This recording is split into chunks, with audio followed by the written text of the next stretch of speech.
when things go bad, if we sink to bad times on that merry-go-round in the 21st century, with all the power we have and all the many different kinds of existential risks we have, nukes is just one of them now. It could be the worst ever. There's something going on in culture right now that is driving us into what you call the primitive mind, which is not necessarily an ideal place to be thinking from. What is the primitive mind, and why in this unique moment do people find themselves there? I use the example of like Skittles or brownies or, these things are hard to resist, even though a huge part of your brain is saying like, no, this is just like trash sugar. It's going to make you feel bad and you're going to gain weight. Like, it's bad across the board, except it tastes good for 1 second. The primate doesn't understand that. And it's thinking, we just found dense, high calorie food. This is precious. Eat as much as you can because you don't know where we're going to get it next, right? So it's this, we're crazy people. We're crazy. And we live in this advanced civilization where so many of our natural programming, tendencies actually hurt us and misfire. So we're constantly in this kind of tug of war. And so that's the kind of general situation that applies to, I think, most problems in humanity and most personal struggles we have. You can kind of boil it down to there's this tug of war going on because we've been kidnapped out of our home forest somewhere and we've been dropped into an advanced civilization and we're trying to do our best. So I like to think about how this applies to when I look at like political tribalism or something like that, which is very prevalent today. And something in the environment's been changing super quickly. Social media just started and it's like completely changed the world, and the internet is pretty new. And mobile phones, and there's that's all these giant seismic environmental changes, which throw off the balance in these tug of war we've got, both individually and society. We have kind of a grand tug of war going on. And so I start, that's what I've been doing a lot of thinking about is, okay, I see a lot of kind of things that are the political version of eating Skittles and brownies, which is, hating half the country and feeling like you're perfect and righteous, and the us group is great and the them group is awful. Like, that's just junk food of a different kind, right? That's base primal behavior that doesn't naturally make sense, and it's not good for us and it's not good for others. It's on the rise, clearly, right? You see it around you, and you also see it in plenty of surveys and polls. And so that's what I've been thinking a lot about. Why, right? What are the environmental changes, and why are they stoking this kind of decline in the U.S., at least in the national tug of war, and a lot of us as people. If we look at the primitive mind as us 50,000 years ago, and we think about the baser instincts, why do those base instincts feel good? Why is the righteous indignation it feels so awesome? Why would that be from an evolutionary standpoint? The program is very simple. And this developed over not just 50,000 years, but this is billions of years going back, right? Through our whole evolution, the program is very simple in terms of its goal. The genes that you carry, they're still around right now because they happen to be unbelievable at survival, right? They've survived through fish, through reptiles and rodents and other primates and great apes, and now they're in you. Most of the genes didn't make it this far. So everyone today, their genes are amazing at survival. And so the goal of your programming is that you're the animal that is surrounding these genes. You're just you're developed in the way you are. You are physically and mentally who you are because every little part of you is good at serving the core purpose, which is keeping those genes immortal, passing them on, right? You're going to die, but your genes can stay immortal if you pass them on. How dare you, Tim Urban? You know what? Maybe it also, with the crazy future we have, maybe we can upload our consciousness. I certainly hope so. But the point is that it just is so simple in so many ways. Something that helps you pass your genes along is going to, because of so much evolution, make the animal feel good. It's going to reward the animal with dopamine and other kinds of happy chemicals, because that's what the programming does. It basically, if you want your dog to do something, right, you give it a treat. But that's just what you're really doing is the dog doesn't care about the treat. That when they eat the treat, they get the dopamine hit. The dog cares about the dopamine hit and is addicted right? Like all of us. And so you give the dog a treat, it hits the dopamine hit. So that's like really the dog's brain is the one giving it the real treat, right? And you're triggering something that gives the secondary treat. And so it's a similar idea with us is that the things your brain naturally rewards you for are going to be things that helped you to pass on your genes. So what does that mean? To pass on your genes, you have to survive, right? You can't die, especially at a young age. You have to survive, which means you need calories. You need to stay safe. And then, of course, you need to reproduce, which is why humans are all maniacally obsessed with sex. And then now the genes are in your kids.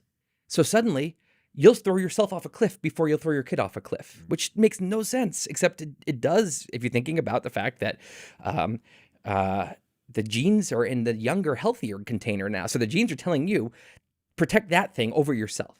Right. So again, so crazy. Right. And this is all very obvious. I know I'm not, it's just that if you think about, why does Skittles taste good? Because back then something that tasted dense and sweet like that was probably a really high calorie food, which was critical to eat because you didn't know when you were going to get food. Now your question, why does, political tribalism feel good in the same kind of primitive, blissful kind of way? And it's because the tribes that, to survive, for your genes to pass on, the best thing you really needed, you couldn't survive alone. Humans alone would be in big trouble. You needed to have a village and a tribe around you. And so we are desperate to seek out connection and community and to be in the good graces of the people closest to us. And if there's a group of cool kids and they're ostracizing the uncool kids, you really want to be in the cool kid group. That's just our DNA. We want to be included. In our nightmares to be ostracized, to be the one that everyone's talking shit about behind your back. We hate that. And again, that doesn't make sense. Who cares, right? It's just we're all going to die. Who cares what they're saying? Because our dumb primitive brains are horrified because they think we are now going to get cut out of the life raft, which is this support group, this community, and we're cut out of that. We're going to die. And if you get rejected by a girl when you go up to her, it's horrifying because all the other girls now in the tribe are going to laugh at you and you're never going to mate. You're never going to pass on your genes. Of course, and today that doesn't make sense. You can get rejected and it doesn't matter, but our brains continually are misinterpreting the world around us. The way you describe that, it seems really, really true, but also begs the question, then how on earth did we get to the point where the Enlightenment is real, that we have the scientific method and we've created all this amazing stuff? We, at some point, somehow, some way, began to elevate above that. And I don't know how kids today will take the following statement, but as a child of the 80s, it feels like we were doing really well for a while, at least in the US. Freedom of speech was like a core tenet, individuality, being able to think for yourself, being celebrated for that. Now it feels like we're going in the wrong direction. How did we get escape velocity at first, even before we talk about how we're getting pulled back down? If you think about how much self-help books and people who give advice on the internet and people who give medical or nutrition or fitness advice or productivity advice, right? And people build these systems. What's happening is that basically all of this is this struggle to, okay, let's make systems and habits and routines that can protect us from our own worst desires. So a simple one is don't buy unhealthy food for your house if you want to eat more healthy, right? Commit to a gym routine and form a habit. And so people are constantly in their own lives forming these systems, which are like these structures that you can build, these artificial structures that you can build that can kind of support you and keep you afloat so you don't drift down into kind of your worst instincts and your most nonsensical instincts. They're not evil. They don't make sense for your life. They're going to push your life in the wrong direction. So we build all these systems. You have diets, right? A diet is just a system, and you're going to maybe do it with a group of people.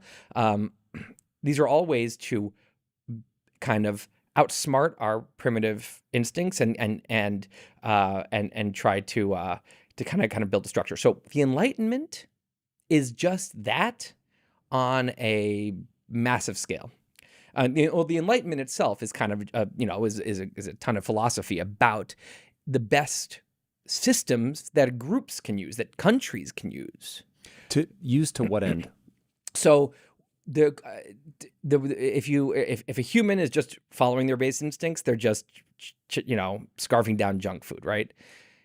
if a group of people is following their base instincts, you've got warlords and dictators and slaves and super oppression and no upward mobility and no justice, right? That's the state of nature. We've done this so many times. Look at history. It's like you can have this moment when, things seem better, and then there's civilization collapses, and you end up with, again, you have these warlords, and you've got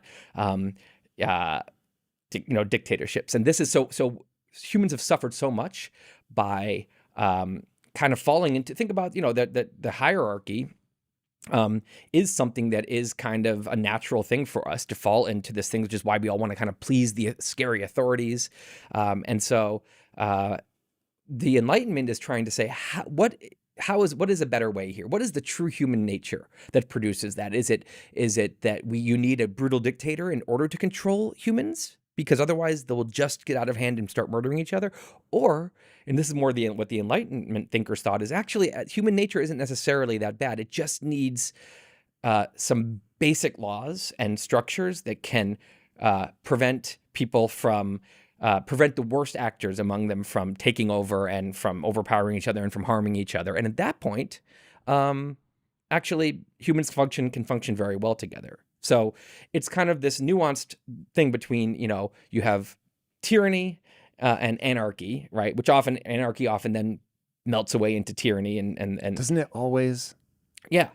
And so this is saying, what if we do something in the middle, where instead of saying there's these rigid, ironclad laws and every single person is under the control of the king, you say, actually, there's going to be freedom, and the government's going to have a very limited ability to do anything. But there's going to be this big, wide fence with ironclad walls on the wide fence, which is that you can't harm someone else, physically.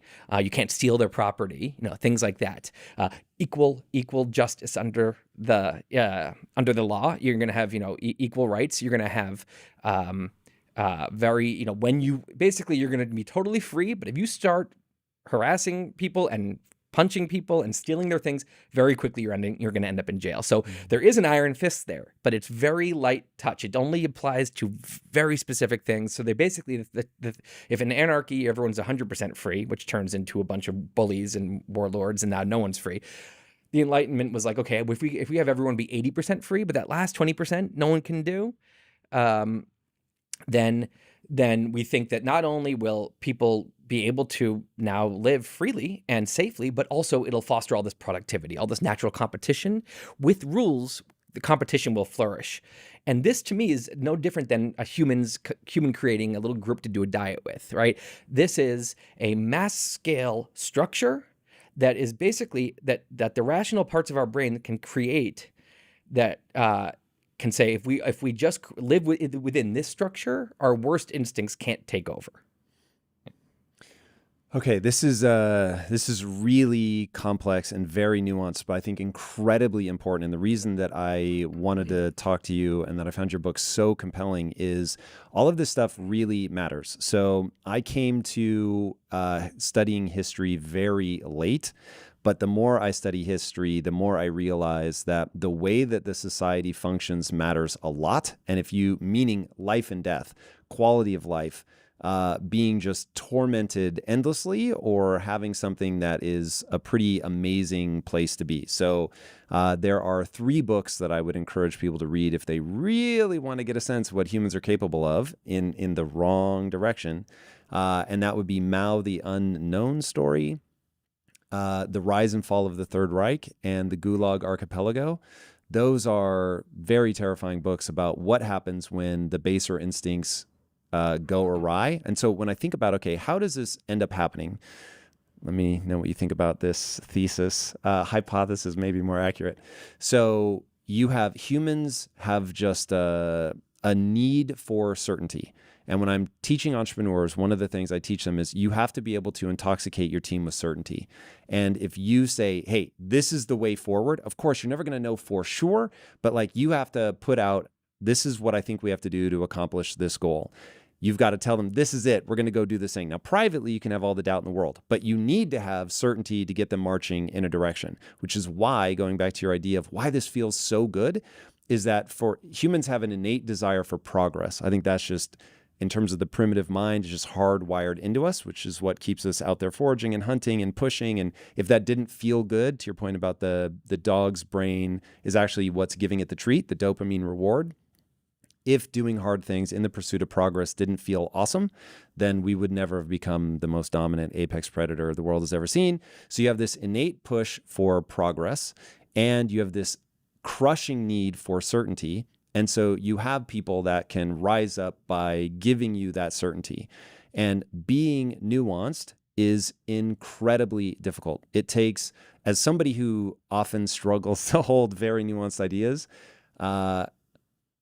I think one of the markers of a high level of intelligence is that ability to really find a nuanced path through something. Now, having grown up in America, I'm immersed in this American experiment. So I never really realized that it was an experiment, that it's fragile and that it could be lost. And that when you look at a tyrannical government where certainty is ruling the day, one person is just telling you, you're going to go do this, and people can get behind it because they just, hey, I followed the rules and that's that, even though it can be horrendous tyranny. And that when I think of things like the woke mind virus, which seems to be really capturing people today, part of it is it sounds great, even though it may not be working. Part of it is that it gives people certainty on how to move. And then part of it is that finding the nuance of, even though it sounds good, it's not working. They're using names that you would never want to push back against, but the underlying idea may not be quite aligned. All of that gets very murky and very hard to navigate through. And so people end up getting pressured to be silent. They don't understand their own view because they're not able to talk out loud about it. They're not able to clarify their own view. And so they're never able to think through the problem well, to define that nuanced view, and then to move forward with certainty and nuance. So it feels like a system that is very easy to get wrong and very difficult to get right. And so as when you were writing the book, and you called it a self-help book for societies, talk us through this idea of the ladder so that people can understand how to think through these nuanced positions in a way without falling prey to just whatever's the popular narrative. Well, so we talk a lot about horizontal spectrums. We've got political, you've got the left, the far left, and the center, and the right, and the far right, right? So it's this one-dimensional horizontal axis. And we have a lot of those. On any spectrum of opinion, you could just lay out the opinion of this extreme, that extreme, and then the things in the middle. And that's all what you think, right? Which is great. But I was like, well, let's build another axis, a vertical one that can be a how you think axis. So we can just to talk about it. It's an important concept that people know, but let's give it an axis. So I call it the ladder. And when it comes to thinking, it's just defined pretty simply where at the top, you care about truth. That's what you're acting the way someone acts when they care most about truth. And at the very bottom, what you only care about is confirming your existing beliefs. And then of course it's a spectrum. So you can have multiple rungs on that ladder. And it's not that some people are the low rung people. It's that we all have the tendency to kind of go up and down on this ladder, depending on the day, on our mood, on the stage in our life, on the topic. But once you're thinking about this as an actual axis that you can be on, a ladder, then I think it helps you realize, okay, wait, I'm doing that thing where I'm trying to confirm my beliefs, and I'm actually not going for truth deep down, and you can be more self-aware. So what does someone act like when truth is their motive, truly, right? I mean, if you think about this, if you just take it out of the realm of politics or religion or one of these really, sensitive topics, and you just, you're trying to figure out how to fix something. You have a bunch of tools and you're trying to fix a machine that's not working, and you have people around. And if you're saying, I have a theory here that actually what we need to cut the red wire, and we need to put another metal plate here. And someone else says, No. You got to leave the red wire and cut the green wire, right?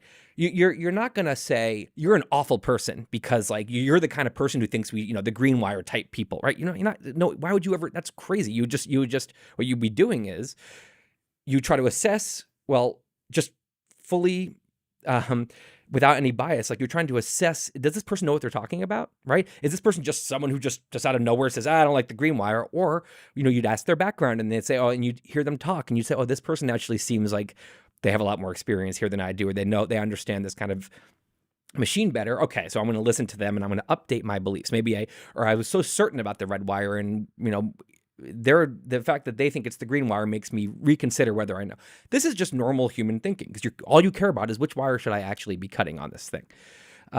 So when it comes to if you truly or if you're on that's kind of top rung thinking, if you're thinking that way with your political beliefs or any other belief, you'd have this belief. And you would be so open to dissent and to challenge. You'd seek out articles that are disagreeing with you because you're thinking that, you can think of your belief as a little machine and you're trying to see if it's as strong as a machine as possible. You collected all these little information puzzle pieces and you've assembled them together into a hypothesis. And you know that people have blind spots and people are biased and people make mistakes. And so this machine probably has some flaws. How am I going to find out what they are? I'm going to go out and test it. I'm going to find people who disagree with it and say, kick the machine. See if you can break it, right? Which of course is a debate or an argument. And you're going to go read things that disagree with you. You're going to read people that say, that this is built wrong.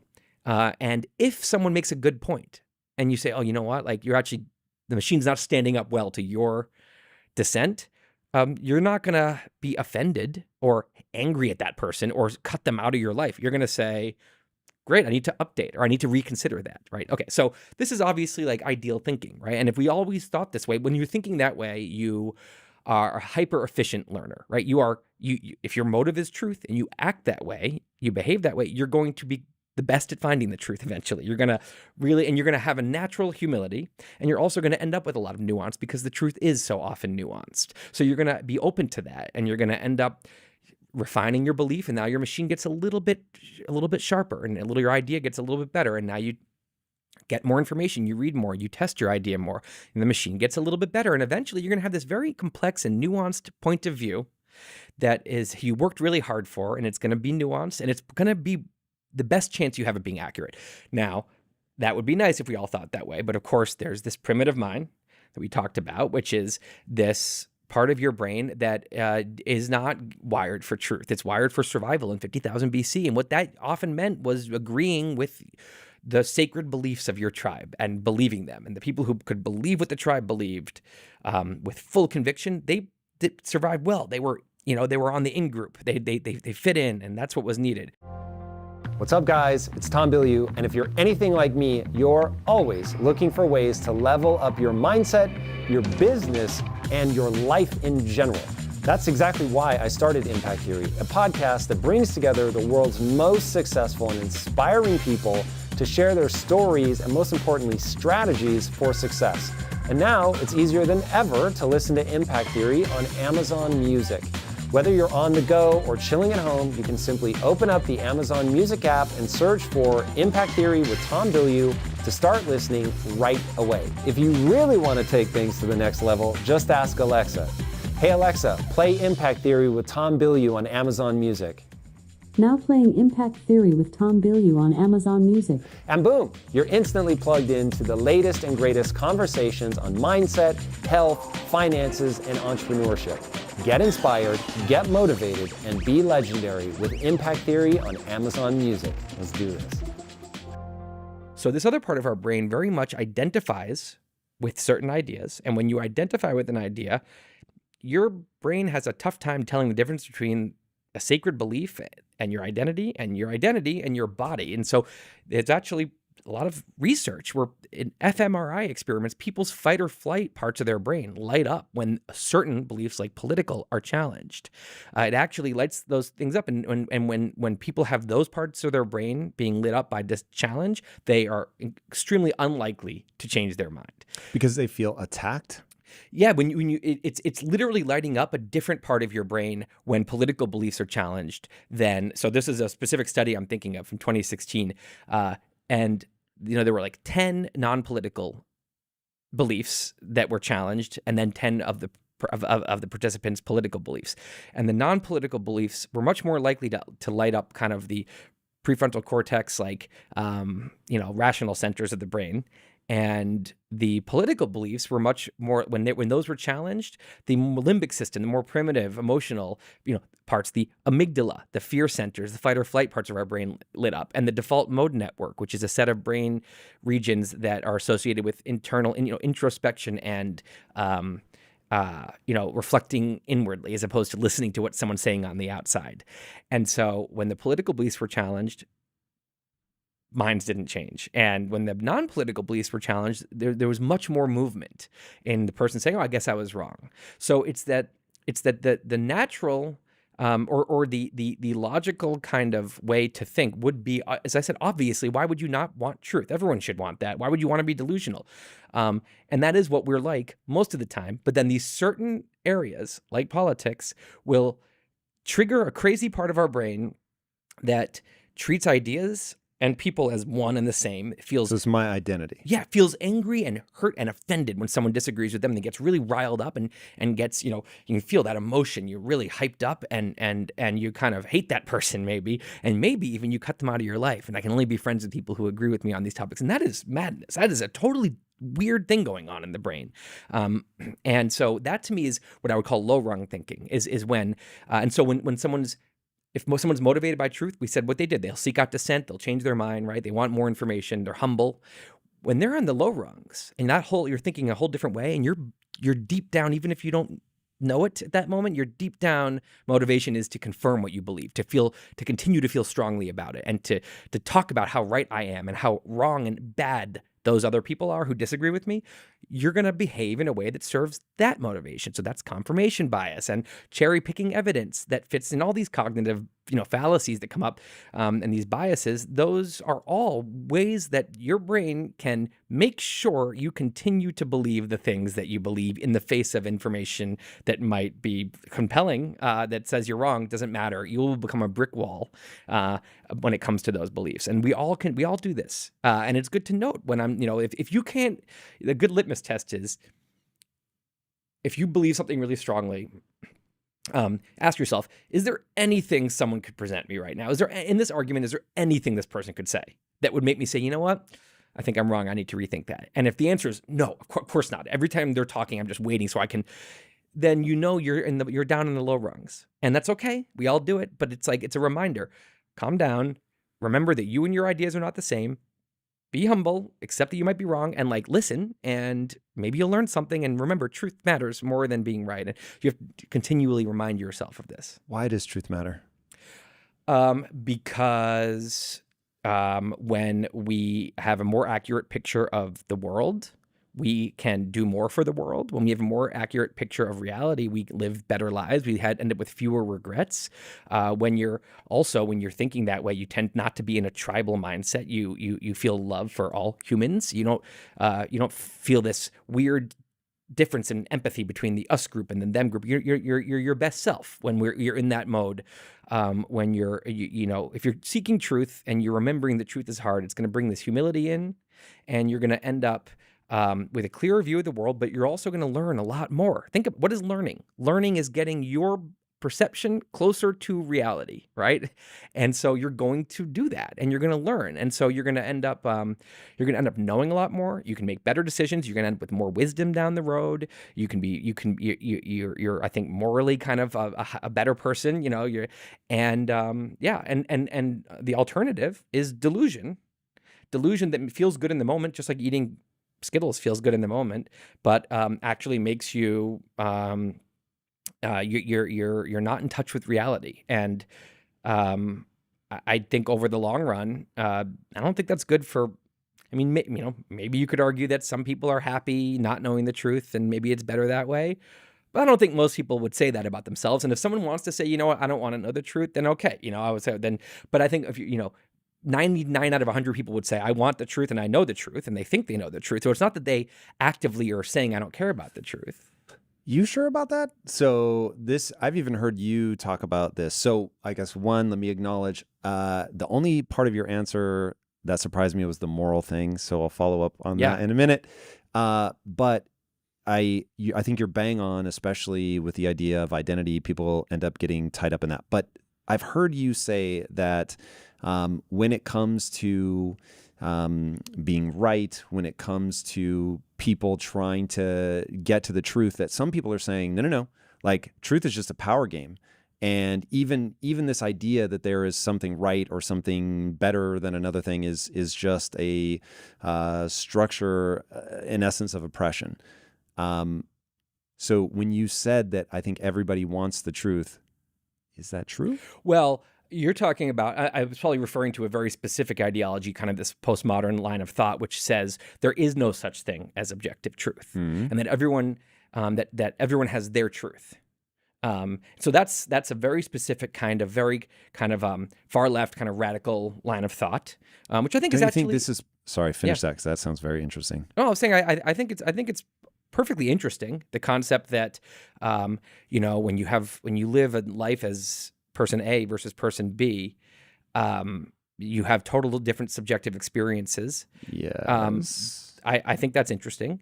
Interesting. But I fully believe in an objective truth. It doesn't mean just because there's subjective experience doesn't mean there's not also objective truth. It doesn't mean that we're always good at finding it. But the whole birth of the scientific method, right? What is science? It's a process that anyone in the world from any country, any language, any age, any religion or race can participate in together. It's this giant global project that is just a method. It's a way of thinking, and it's a method for getting closer to the objective truth.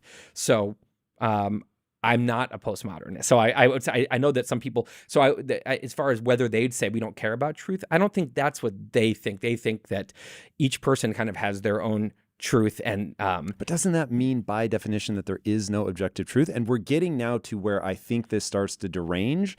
And again, for anybody listening, I just want to remind you, I worry about this going off the rails.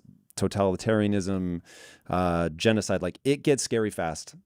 I'll point out the 3 books I mentioned at the top. Like humans have a long history of killing a lot of people in the name of ideology. So this really feels like it's important to get right. It does seem like by definition, people that say that there is no objective truth and that's just a big part of the power game, that they are actively rejecting that idea. And I think they're wrong. I think that but they're not saying we want to be delusional. They're saying that, in this case, when you're talking about, kind of the woke movement, what they're saying is that privileged people don't have access to the full truth, but oppressed people do. Because oppressed people know the dominant narrative, which is the privileged narrative, because everyone knows that, but they also know the oppressed experience, which only they have access to. To me, that's not true. I think that of course, oppressed people have access to information but everyone is an individual and everyone has a ton of access to specific life experiences. And this kind of binary, people with that skin color don't have the full truth, but people, that to me is just, it's rigid and childish kind of. What do they mean when they say truth? That I actually don't understand. And you threw out a definition earlier that I think is pretty close to mine, but before I offer mine, when people say the truth, when postmodernists say the truth, what do they mean? Well, I would say, and I don't want to speak for people who I'm not one of them, so I'll do the best I can, but there's this thing called standpoint theory, right? Which is the idea that I was just kind of referring to, which is that people are positioned in the matrix of oppression. And that there's a kind of a current going on, like we're all in a river together. And that's the dominant narrative. And that's kind of the forces of oppression. And people who benefit from that, which they would say in other Marxist places, they might say they're the ruling class. In the US, in today's kind of woke movement, they would say the straight white men. They are always swimming with the current. And so everyone knows what the current is like because we're all stuck in it, but they don't have any idea of what it's like to go against the current. And so people who are not straight white men, they have a totally different experience of reality. They actually have more information. and what they say counts more because they actually have access to What they this. say about what? What they say about their worldview. It doesn't. So to me, what this actually is a way that when there's a statistic or a set of data or an argument that comes out that disagrees with this ideology, to me, it's a convenient way to say that's all a part of the dominant narrative. In fact, science itself, the scientific method, was invented by white men, which, by the way, is not true. It's like that's part of my, it's like it's such a it gives no credence to cultures all around the world who created the scientific method together and they give all this credit for something like science to white Western men. By saying that this is a tool created by white Western men to entrench kind of their own power. And again, I'm saying what I'm trying to steel man what I think they would say. I completely disagree with this entirely. I think that science does not have a color, and I think science is a way of thinking, and it is the best known method, in my view, of finding the truth, of getting closer to it. Now, you can ask what is truth. It's just that there is the fact that there is also subjective experience, which each person kind of has their own, doesn't mean that's part of objective truth. Objective truth is just reality. So, the Earth weighs this many kilograms, and the gravity here is this strong, and it's going around the sun, and it's been doing that for this long. And humans evolved this way, and our brain works this way because of it. These are really hard questions, but to me, there is an answer here. It's just that humans takes a long time for us to get closer to it. Some of the things, like the diameter of the Earth, we got that one. For a long time, and they had no idea, and there were different theories. Now we know it. It's a clear answer. We have the answer. We know the mass of the Earth. We understand some of how gravity works. But when it comes to, evolution and why where our memories are in our brains, and we don't know. But it doesn't mean it doesn't exist. It does exist. So to me, I think look, if you go to you talk about Mao. One of the things that in the Maoist revolutions, they were very hostile, the radicals, to science. They would say the intellectuals and the scientists, they are a part of our oppression, right? To me, you show me a movement that is hostile to science and the notion of objective truth, that is also humane and productive over the long period of time, and I will be surprised, because I've never seen one. To me, when a movement is hostile to the idea of objective truth and science, and and almost always goes along with the good people, the good oppressed people, and the bad privileged people, right? It's or whatever. Maybe it's the other way around. Maybe it's like Hitler. It's the good upper inner people and the bad outsider scum. Whatever it is. Anytime someone's doing this moral dualism and they're anti-science, to me, that is just human primitive minds have ganged up together into kind of a religious movement that is, masked in a certain kind of righteous politics, and that it's actually almost always going to lead to really, really bad things, a destruction and suffering, and it almost never ends up serving the people the movement supposedly is supposed to. The Nazis were supposed to serve the patriotic German, and the Maoists were supposed to serve the people, right, and make it give people a better life, and the woke movement is supposed to serve Black Americans and women. And to me, in all of these cases, I feel like those are some of the people that are hurt most by these movements. So, yeah, dude. So this is really, really important. So I'm going to define what I think truth is, and then answer why I think if you want to be a good totalitarian top-down movement, you have to find a way to bury science. So the truth is, from where I'm sitting, the human mind is a prediction machine, and the truth is the thing that, as you get closer to it, allows you to better predict the outcome of your behaviors. So take Newtonian physics.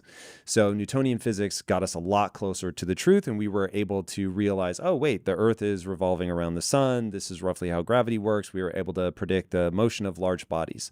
Very, very helpful. And I think we could land on the moon without Einsteinian physics. I'm almost certain that's true.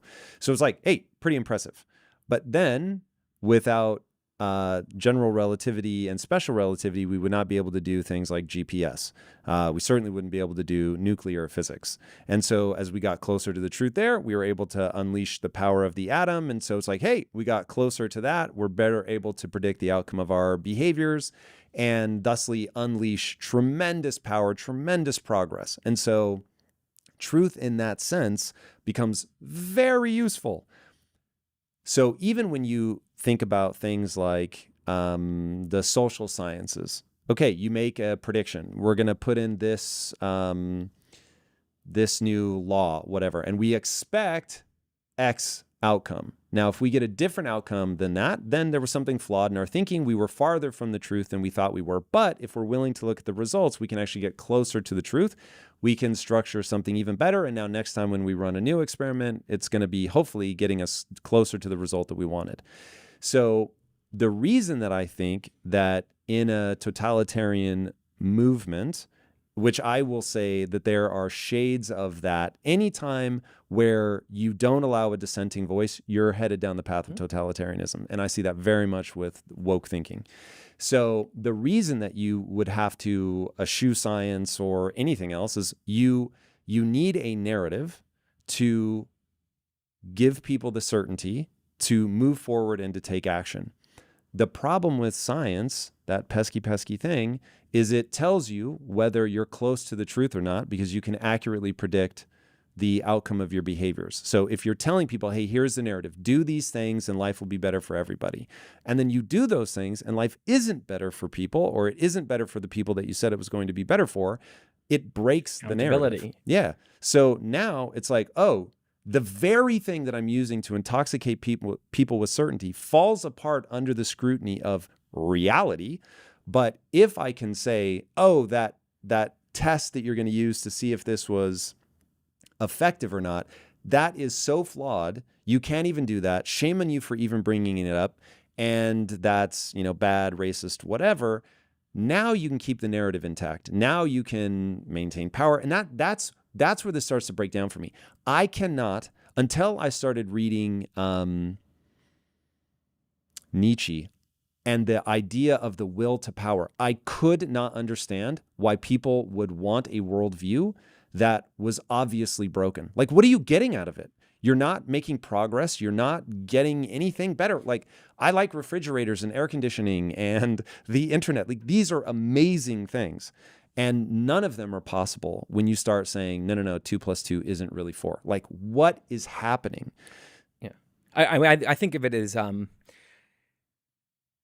why do people do what they do, right? Because they have a worldview where they believe that the rewards are here and the penalties are here, and this is what's good, and this is what good people do and bad people do, and I want to be good, and so then behavior gets driven, right? You take the same human nature, and you give it a. But do you think that's where it starts? That doesn't feel like the first moment. That feels like how you get the second person into this, but it doesn't feel like the first person. But that's what I'm saying is, if you can author the story that people believe, you're all powerful. You can play God.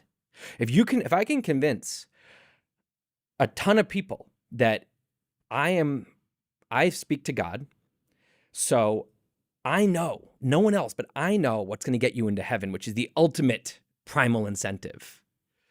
And by the way, you might have a lot of sex with virgins there, which is another huge primal incentive, and everything you could ever want, and eternal life, and everything you're primarily scared of.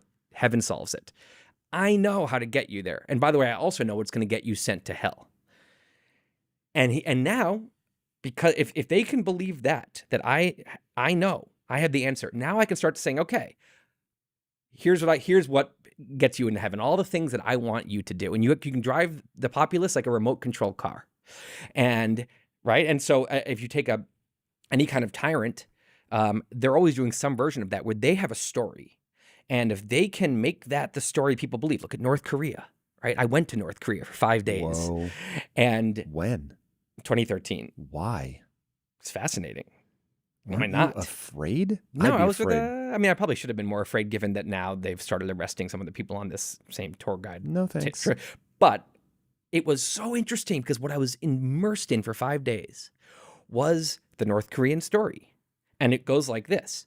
The Korean War, which we think of as something that was from 1950 to 1953 and is over, in South Korea, I think they would say the same thing. That happened, and now we're the 15th biggest economy, one of the big boys in the world. In North Korea, the story is that war is ongoing, still going. That the South, our poor cousins in the South, they don't hate South Koreans, our poor cousins down there are being occupied currently by the evil imperialist Americans. They use that term a lot of times, the imperialist Americans. They are occupying half our country, and the South wishes they could be free. And the only reason that we're free is because our great leaders, our brave leaders in our military, are so powerful that the U.S. can't get here. They want to take over here too, but they can't, and they're scared of us. And that's why we get to be free people. But people down in the South, they're not free. That is a story that is very far from the truth. So what happens? What were we told? We were told before we went in, I Had Nothing to Envy, which is a book about, a North Korean defector. You cannot bring that into the country, they said.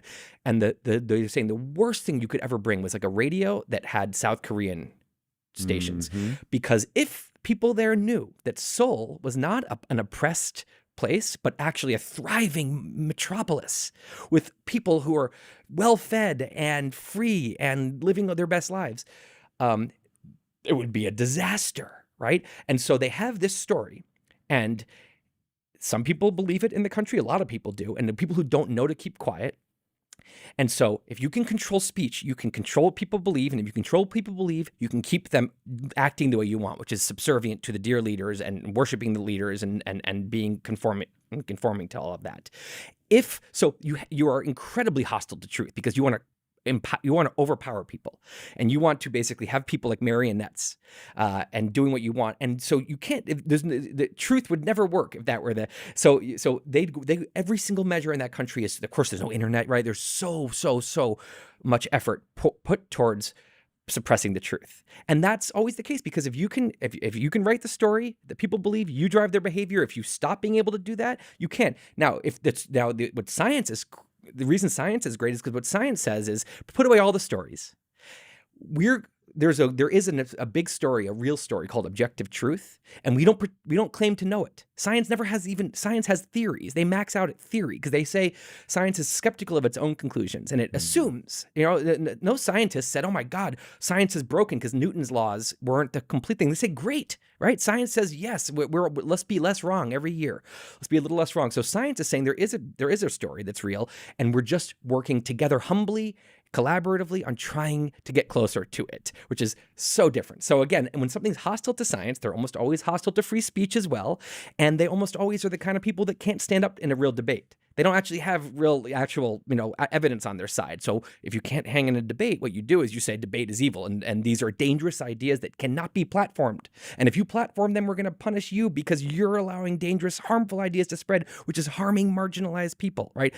It's just the oldest trick in the book. There's 100 versions of this, and it's always the same thing. It's just authoritarianism for the sake of controlling people. Yeah. Okay. So we still have the will to power sort of hanging out there, but for a second, I want to go back to identity. This idea that people end up tying their identity to a set of ideas, and when that gets attacked, the regions of the brain light up that have to do with, whoa, you're attacking me. It seems to me that the only way out of this trap, and that you can literally draw a line in the sand in my life of before this realization and after. So I used to value myself for being smart. That was leading me down very weird paths because I would say I'm sort of middle of the road. I'm fine. I can get by. But I am not going to be celebrated necessarily for one of the great intellects of all time. And so I realized that by valuing myself for being smart, anything that attacked that notion was just, I could not have it. And so I had to switch what I built my identity around to being that of the learner. And once I switched my identity to, oh, I don't mind being told that I'm wrong. Oh, I don't mind realizing that I don't have the right answer. Oh, I don't mind whatever. Just like, hey, if it's true, meaning if I act as if that thing is true, I can better predict the outcome of my behaviors. I'm going to adopt that. And so it became about building my ego around my willingness to stare nakedly at my inadequacies. And so that like just radically changed my life. I don't see another way out of this. I think everybody, like if you want to make your life better, that's the only answer. The only answer, like you need an ego, you need self-esteem, you need to feel good about who you are, you need a sense of identity, you need to be able to say who you are and like what value system you live by. Is there another way, or is that the one? Well, what you're really talking about is you're taking a backpack that is heavy with rock size, with rocks that are this description of your identity and these characteristics you pride yourself on, and the things you feel certain about, and that you need to make sure everyone knows you're so smart about. And all these labels you put on yourself, right? Those are all rocks that weigh down the backpack. It's heavy. What you're talking about is the magical hack of putting down the backpack and saying, actually, I'm just a learner, like you said, or some humble thing. I'm just an individual who's complicated, who evolves, and I'm just that awareness inside of the individual. And I'm going to try to get less wrong throughout my life. And I'm going to be wrong a lot, though. And I'm going to evolve, and I might be into this kind of stuff this year, and then I'll change my mind next year. And I'm not part of any tribe or group necessarily, unless it's in like kind of a fun way where I'm not taking it very seriously.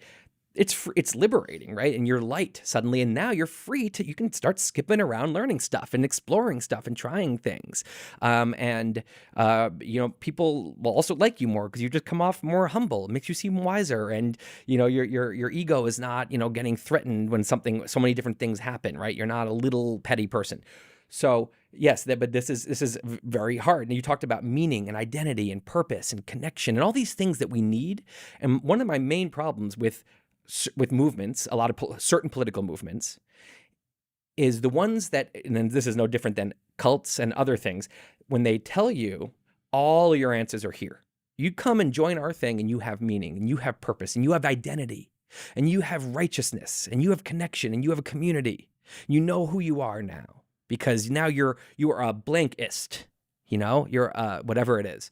And when you come here, all of those holes that are so painful and so hard to fill, it's like a get-rich-quick scheme. Come here, and you got it, and you have all those things. Just join our army. Of course, it's snake oil. It's a trap because those things are hard, and they emerge from deep, unique individualism that happens over long periods of time. You start to figure out meaning for yourself. You start to figure out, your purpose and what you really care about and what you really believe, right? One of the things these movements promise you is a full setup, ready to go, one-stop shop for all strong opinions. Now you know what every political issue you have, every moral thing, it's easy now. You have your answer. This is what the good people think. This is what the bad people think. Memorize the checklist and you're good to go. Read these core op-eds that we all pass around, and you know how to say all the right arguments. And so to me, what those things are doing is they're not actually filling any of those holes. They're just a kind of a sleazy get-rich-quick scheme that lures in vulnerable people. These are it's never bad people joining these things or believing these things. It's all often these things prey on people's empathy or their desire for connection or these human things. But to me, it's very, it's no different than kind of an abusive cult in a lot of ways. And I think that what the wise thing to teach people, especially vulnerable people, is that, you feel so bad about yourself for not knowing your meaning and not having strong opinions and not knowing what you think about all this. But actually, that's okay. No one really, most people don't know, and that's okay. And because none of that is who you are. You're really this internal awareness, and you're free to be any of these things. That's what I would want to tell people, as opposed to saying, in a certain mentality, if you don't have strong opinions on everything, you sound like an idiot, right? And I would say, no, that is not correct, right? It's that the people who have unearned conviction about everything, they're blowhards, and they don't actually, their egos are just going buck wild. So I feel like it's the exact opposite advice, and I feel like somewhere along the way you got a much better message, or you learned a much better message because, and I can say it's better because it's just, I think it's more realistic, and it is, it's as I said, it's liberating. Yeah, it's interesting. For me, it was getting kicked in the face by some things I did worked and other things I didn't. And I realized that I was arguing for ideas that made me feel the way I wanted to feel, but I knew that they weren't going to work in a business context. And I don't know if without the marketplace saying, hey, we actually will buy this, we'll pay money for this thing, we're not going to pay money for that thing.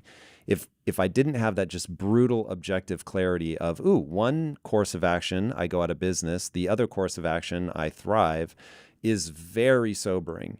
And that forced me to realize, okay, if I argue for this idea because it makes me feel smart, or you're going to think I'm smart if I can convince you, but the market won't be swayed. I don't know if I ever would have gotten there. And so I see, I mean, this goes back to something I already said, but I see really well-intentioned people get lost in the sequence of every answer is going to be nuanced. Nuance is very hard if you can't talk out loud. If there are certain ideas that are just off the table and you're not allowed to have them, then you're not going to talk out loud, which means that you're never going to go from wrong to right. And so you're just going to run down the checklist of, I want to please my tribe and fit in and not be ostracized, which is leveraging the primitive mind against me. And this is where we end up. And so I'm really unnerved. I'm worried about the idea that you put it in your book, but you use different words. The classic being hard times make strong men make good times make weak men make hard times. And so you go in this loop. And in the book, you say, can we not just skip the hard times part? I worry that we can't. Yeah, and well, and it's especially scary because, and so I reframed it just because it's not quite, I just don't think that, what is a hard man, a weak man, or whatever it is, sorry, it's strong. And to me, it was like, what it really is to me is it's wise people create good times. Wise meaning people who see how bad things can get. They've usually because they've experienced it themselves, and they don't take anything for granted, and they work really hard with humility and collaboration to because they know how important it is to build systems that create good times. When people have lived in good times for a few generations, they don't find them precious, and they don't thank their stars every morning for, oh my God, I get to wake up in good times. They just think this is how things are. In fact, actually things suck, and they start to, you calibrate. This is no different than a human. If human is X amount of money, and they just dream of having 10x, and they get 10x, they suddenly have all these complaints about not having 100x, right? So it's the same thing. You get good times for too long, you stop appreciating it, and instead of all the kids learning civics and saying, well, okay, we have to all work together to keep good times, they say good times are just how things are. Or whatever these times are, this is just how things are. And they stop teaching kids civics, and people start doing all the things that actually create bad times, and loosening all of this really well thought out structure starts, all the different support beams start to weaken. So that's why I go from, wise people create good times for too long creates foolish people. And foolish people eventually will drive you right into bad times. And, bad times is, whatever, civilizational collapse. It's happened many, many, many times before. Mm-hmm. Or just some awful, unwise war, whatever it is. And then hundreds of millions of people die. So for those people, that's the end of the cycle. But in the rubble, a couple decades later, wise people emerge. And an excruciating process that usually the people who experience bad times aren't even around anymore. Their grandkids can be back in good times, right? So this is this cycle. And the reason that it's so scary right now is, bad times, if you read history, it's a lot of bad times. And they'll say things. And I'm like, that sounds awful, like terrifying. Like there's a lot of like actual King Joffreys out there, and like slavery, like rampant slavery all over the place for thousands of years. And it's like, imagine how awful that is. And like rape and just complete massive injustice and crushing poverty, right? And so you think about how awful this is. But in some ways, what's weird is that the 20th century was, the best yet in so many metrics. You have the best GDP per capita, life expectancy is just skyrockets around the world. Medical technology, extreme poverty is at its lowest ever. And so you have this incredible prosperity. In that same century, when things did go badly, they went really badly. You had the biggest genocides ever. You had the biggest wars ever. You had suddenly a new thing, which is complete existential threats, existential risks like nukes, right? You didn't have an existential threat in the 1700s. There was nothing that might have killed all of humanity that we did with our own foolishness, right? You didn't have that much power as a species. So suddenly in the 20th century, we're developing these giant magic wands that we can suddenly shoot at things and we might just kill ourselves. So the 20th century was the best ever and also in some ways the most vulnerable and scariest ever with the biggest tragedies. So now apply that to the next century. It's just even more. We're going to have even better prosperity. Life expectancy is continuing to go up. You're going to completely eradicate disease and poverty, and it's going to be amazing, genuinely amazing, except if this goes wrong, when things go bad, if we sink to bad times on that merry-go-round in the 21st century, with all the power we have and all the many different kinds of existential risks we have, nukes is just one of them now. It could be the worst ever. We should be really scared. The stakes get higher as tech gets more exponential. The good times get better, but the bad times get worse. And right now, since we're just living in objectively pretty overall good times, people are not scared enough of bad times. They just take it for granted. It's just human nature. I do it. As soon as I finish this conversation, I'll go back on with my life and stop feeling scared because I grew up this way and my parents grew up this way. And we have a good life and that life is good and everything ends up fine. And that's wrong. We should not be thinking that way. We should be scared and we should be working really hard to teach kids civics and to say, how can we be wise together and uphold this kind of liberal democracy? So what are the things that lead to bad times? Can they be described? Like I would say the second you talk about ending freedom of speech, you're on a one-way street to bad times. So what make bad times, and then we'll get to what make good times. Yeah, well, the Enlightenment was. Can you define then what the Enlightenment was? Yeah, exactly. So the Enlightenment was a period of intense. I mean, it's funny because one of the theories is that that coffee shops started sprouting up, and all these smart people who would normally have been in saloons singing songs and punching each other and playing games were suddenly in coffee shops, dead sober, caffeinated, and debating. And then they were going to write books about their debates. And there was, and so it was actually like a time when all of this philosophy blossomed and people would going back to Greek philosophy and saying, what have we learned? And what's the, there's been so much trial and error with Christianity and with democracy and all these things that have gone on. So what did we learn? How should people live? And it's kind of the latest crack that at least the Western world came up with on what's right and wrong for how people should live. What's the most effective and practical, but also the moral way that governments should, how governments should work. And so the application of that was, the U.S. was kind of the first one, and now of course hundreds of, over 100 countries have now put that into practice, which is building actual countries based on that philosophy. So it was a lot of talk, and suddenly it was being put into use. And the U.S. had a unique opportunity because they didn't have the baggage. It was for a blank slate. They could say, we can start from scratch. It was much harder to do that in Europe and other places. And so there were things like free speech, right, which was one of the major insights of this, which is that free speech is basically the foundational right on which every other right is based. Now, if you think about what's the alternative to free speech, it's always the same. It's the people with the most power, whether it's cultural or government or physical, violence. The people with the most power to decide what's offensive, what's okay to say, what's not. And almost always, if it's a king, it's a lot of dictators out there right now who are imposing censorship, and none of them are saying, I impose censorship. They're saying, I'm against hate speech. I'm against, we are against blasphemy, right? Everyone frames it nicely. But what do you think then hate speech and blasphemy are a part of what leads to good times? But I think free speech is what leads to good times, and 100 people define hate speech and blasphemy 100 different ways.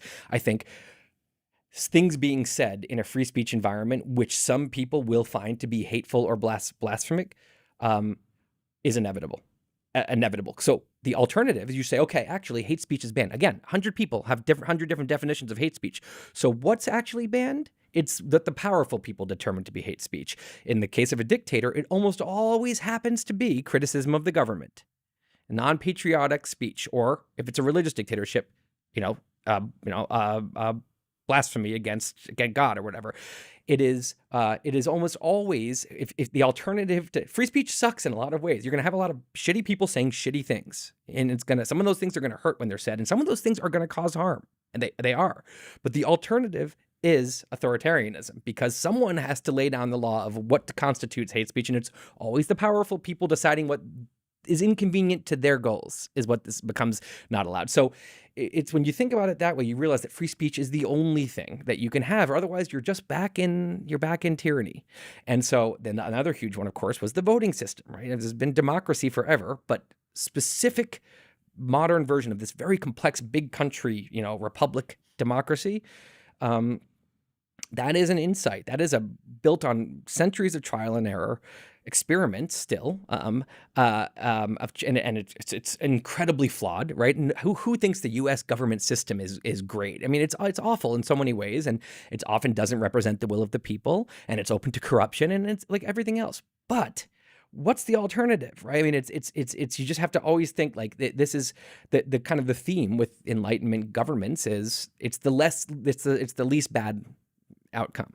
So what's a threat to this? What creates bad times? If I consider the liberalism like a house that we live in, lowercase l liberalism, right? Like Enlightenment style, like classic liberalism, I consider it a house that we all in the US are living inside of. Whether you're left, right, or center politically, we are all, in the liberal house, living under its rules and benefiting from its benefits.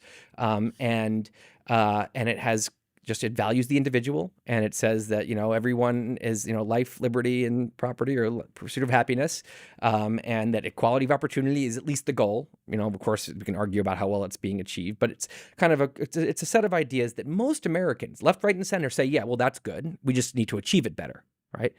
So to me, that house is one of the main things that creates good times, and that has created modern good times. It is we owe our good times to that house. That house has kept people most of the time, most people reasonably free, has engendered prosperity, and has again fostered at least the best crack at fairness that probably we've seen. Even, of course, there's been lots of unfair things. Jim Crow. I mean, we failed at the liberal house a few times, but the liberal house itself is mostly made good times.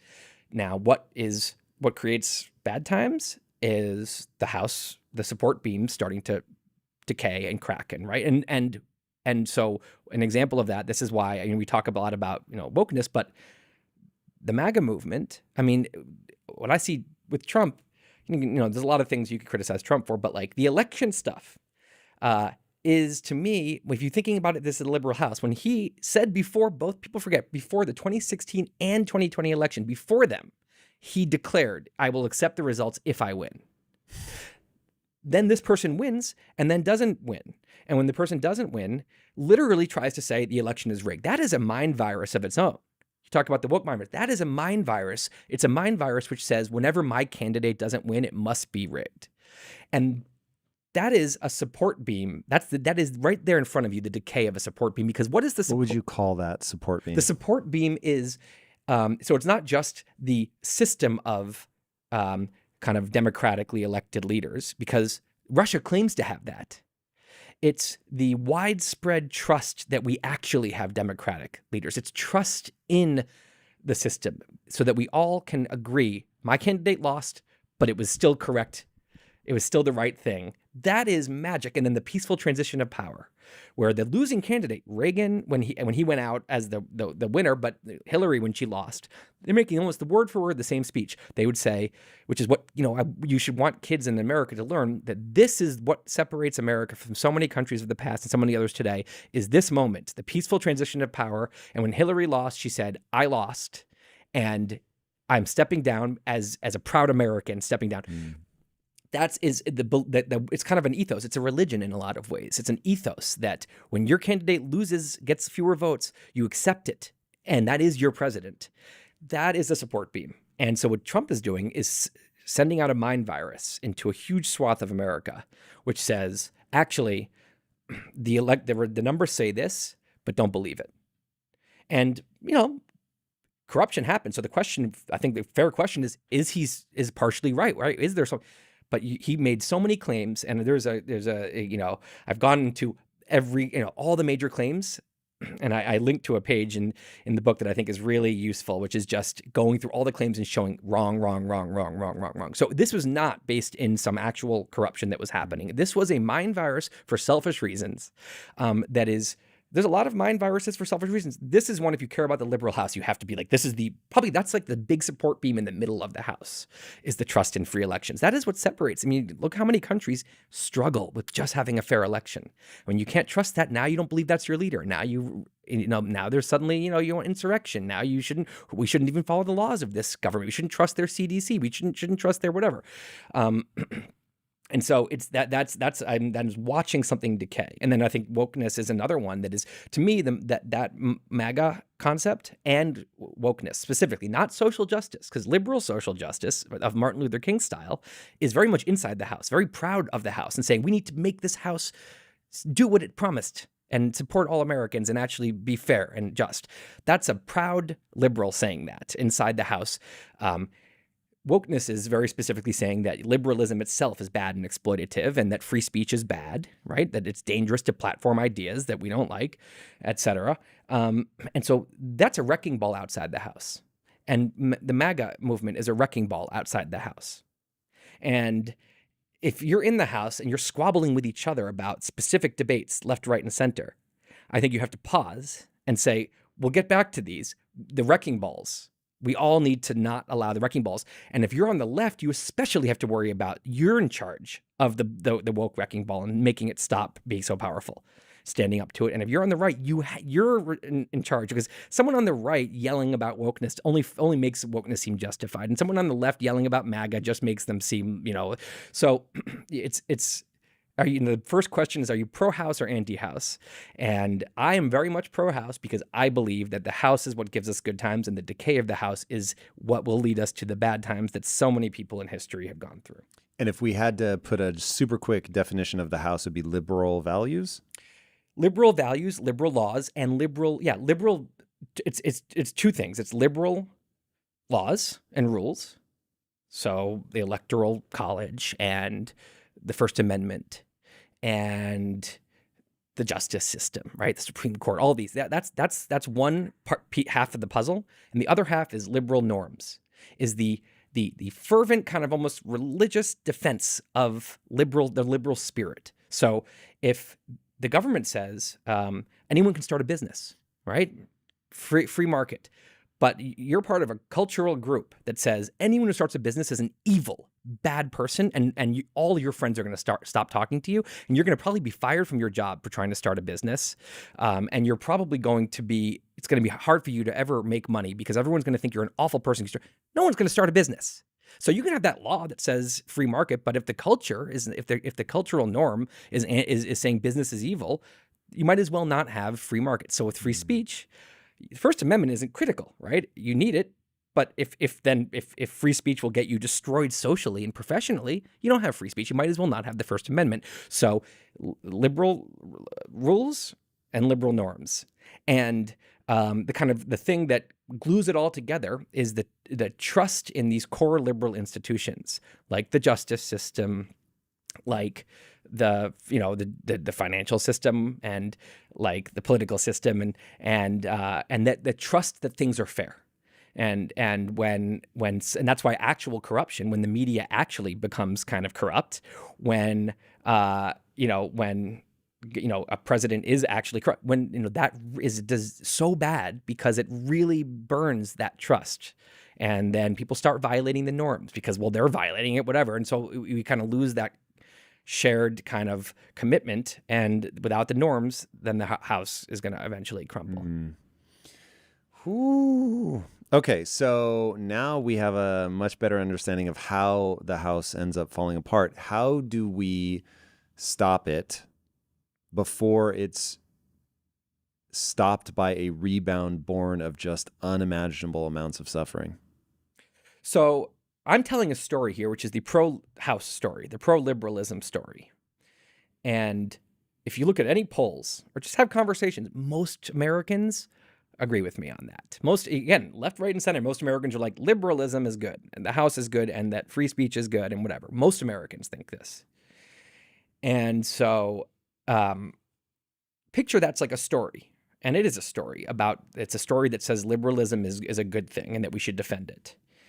And that story is this big, powerful story. And there's competing stories, like the woke story, which says liberalism is exploitative and bad and oppressive and just a cheap disguise for the same exact kind of oppression that is always occurred, and that we need to be liberated from it, which is a term that specifically means like it's revolutionary. We need to have eventually a revolution that dissembles the master's house, and you can't use the master's tools to dissemble the master's house. No free speech. You have to actually use repression to right. So that's another story. How do people say that with a straight face? And by the way, that's okay. That's what's cool about liberalism. They say, sure, bring it in.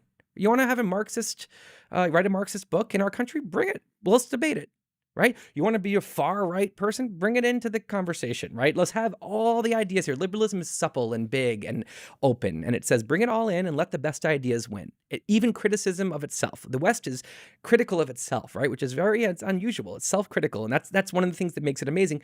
It also kind of puts it in danger in a lot of ways. But so liberalism says, sure, this is the big pro-liberal book, the story. I'm picturing like a big book. And here's these other competing books. Bring it in. Let's all debate it out. Now, the liberalism book, most people agree with, and I think it stands on much sounder ground. I think history backs it up. I think looking at history says this book has been better. This story has been correct. Has led to a better world, better good times than the kind of us versus them Marxist ideas.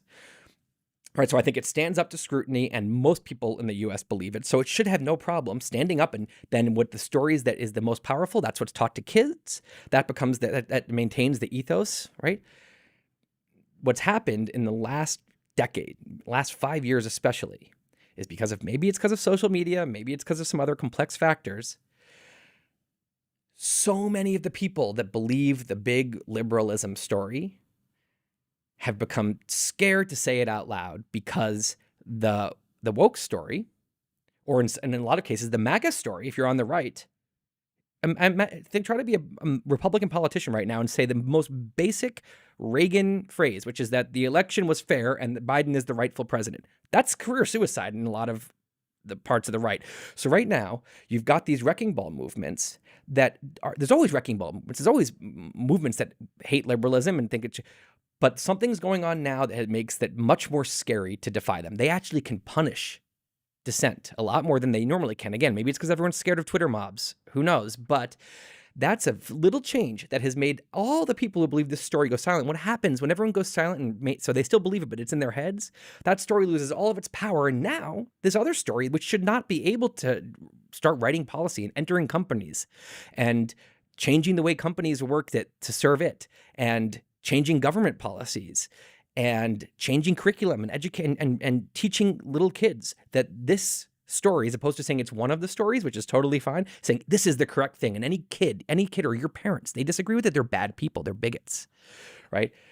That's been allowed. They've been allowed to do that. And that's so dangerous. So to me, this is a kind of a promising thing, because it's that if I thought that we needed a revolution, that we needed, to be liberated from this evil system, I would think, well, that's hard. It's a tall order. I don't think that. I think we have a good house, and most people like the house, and the house can stand up strong if everyone just defends it.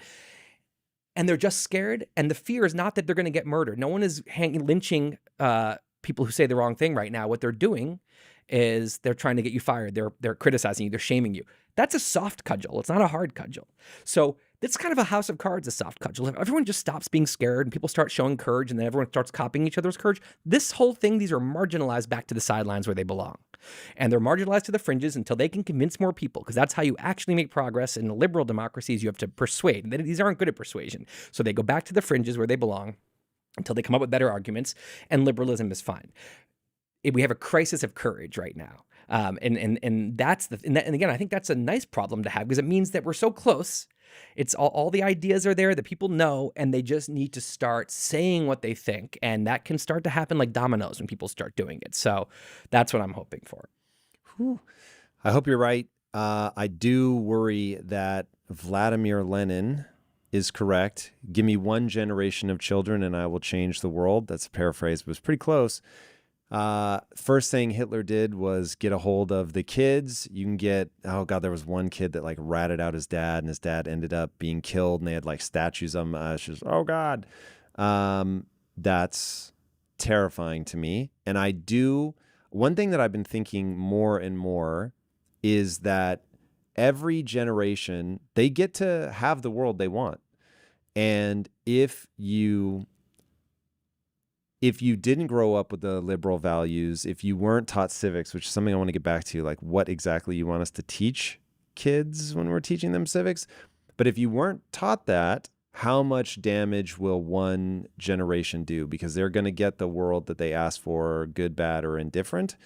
And at least for, like you said, the last 10 years, there's really been an erosion of two of the two pillars that we've talked about so far anyway, the trust in the liberal democracy and then free speech, just to sort of round it. So I do worry about that quite a bit. What do we need to teach people that would get them back on the, not straight and narrow, but get them back to the things that lead to the good life, which I will round to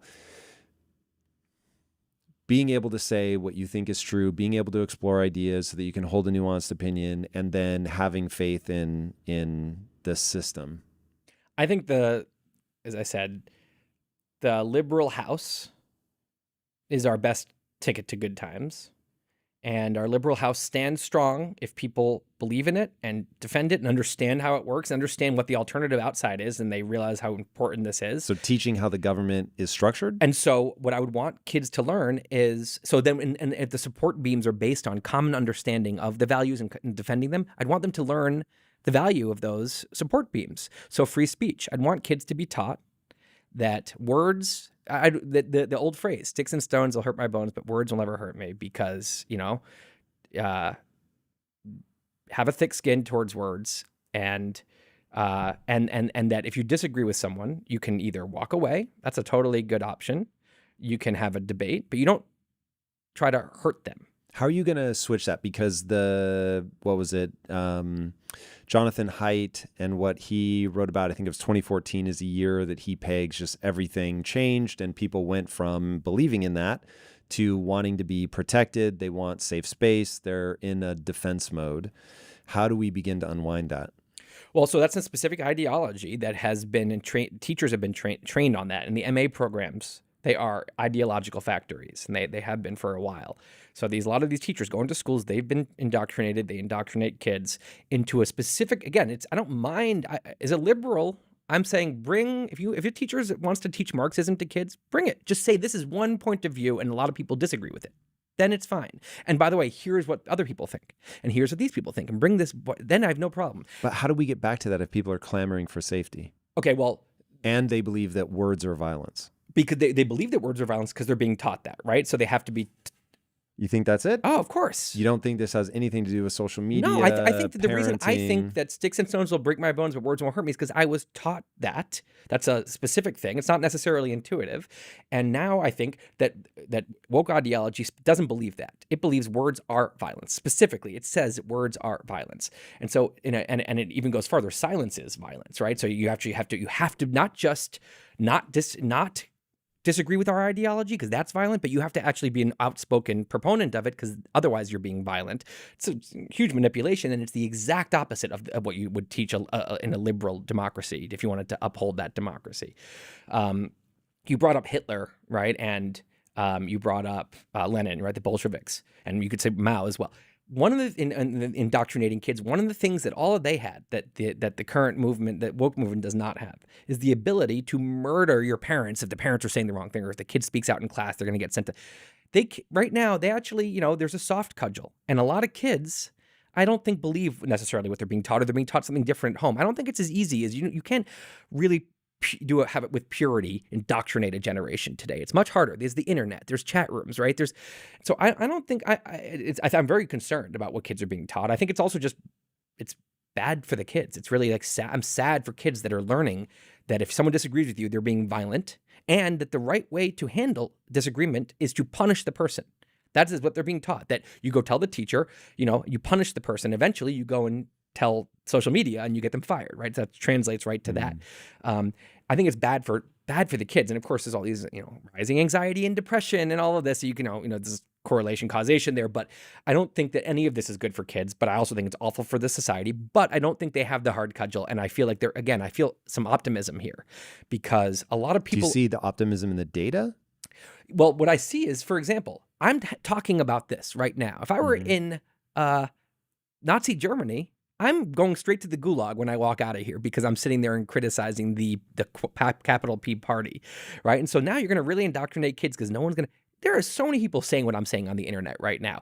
There is a very strong movement to against this right now. Parents are learning about this, and it's not easy to actually indoctrinate. It's not to indoctrinate a liberal democracy. It's hard. That's why liberal democracy is cool, because it is. There's some robustness there. It's hard to really. You can, again, it's vulnerable to mobs and things like that, as we just saw, because you don't have a dictatorship that can say we have free speech. It is vulnerable.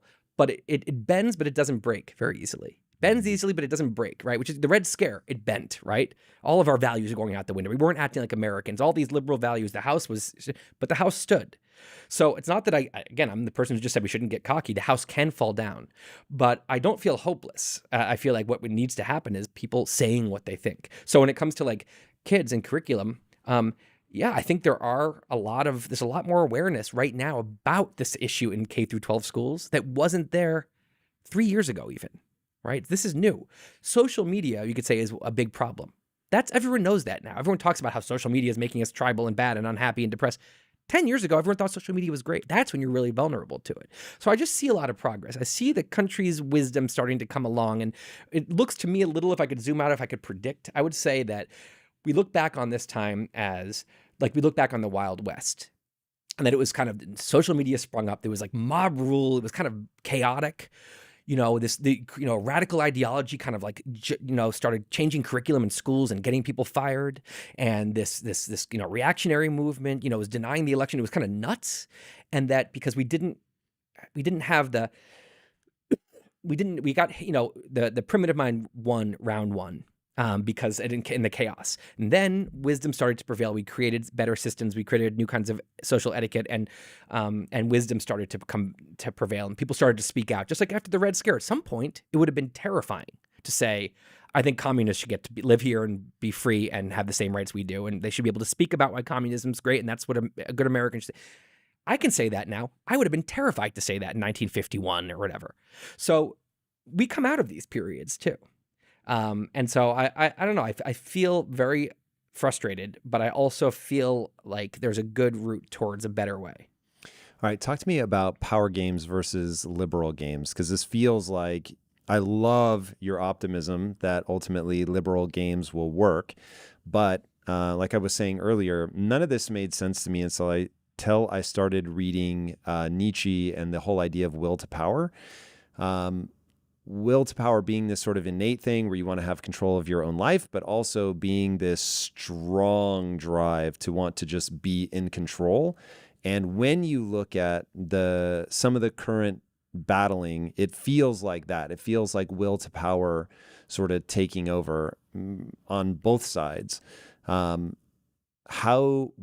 is the power game versus liberal game? And then we'll talk about how to break the trend. Well, I mean, the easiest way to understand what the power games is just look at the animal world. Watch a David Attenborough documentary, and where they get eaten. I just literally today watched Komodo dragon, which gets fucking big. Can't believe they're real. Like it's crazy. Oh my God.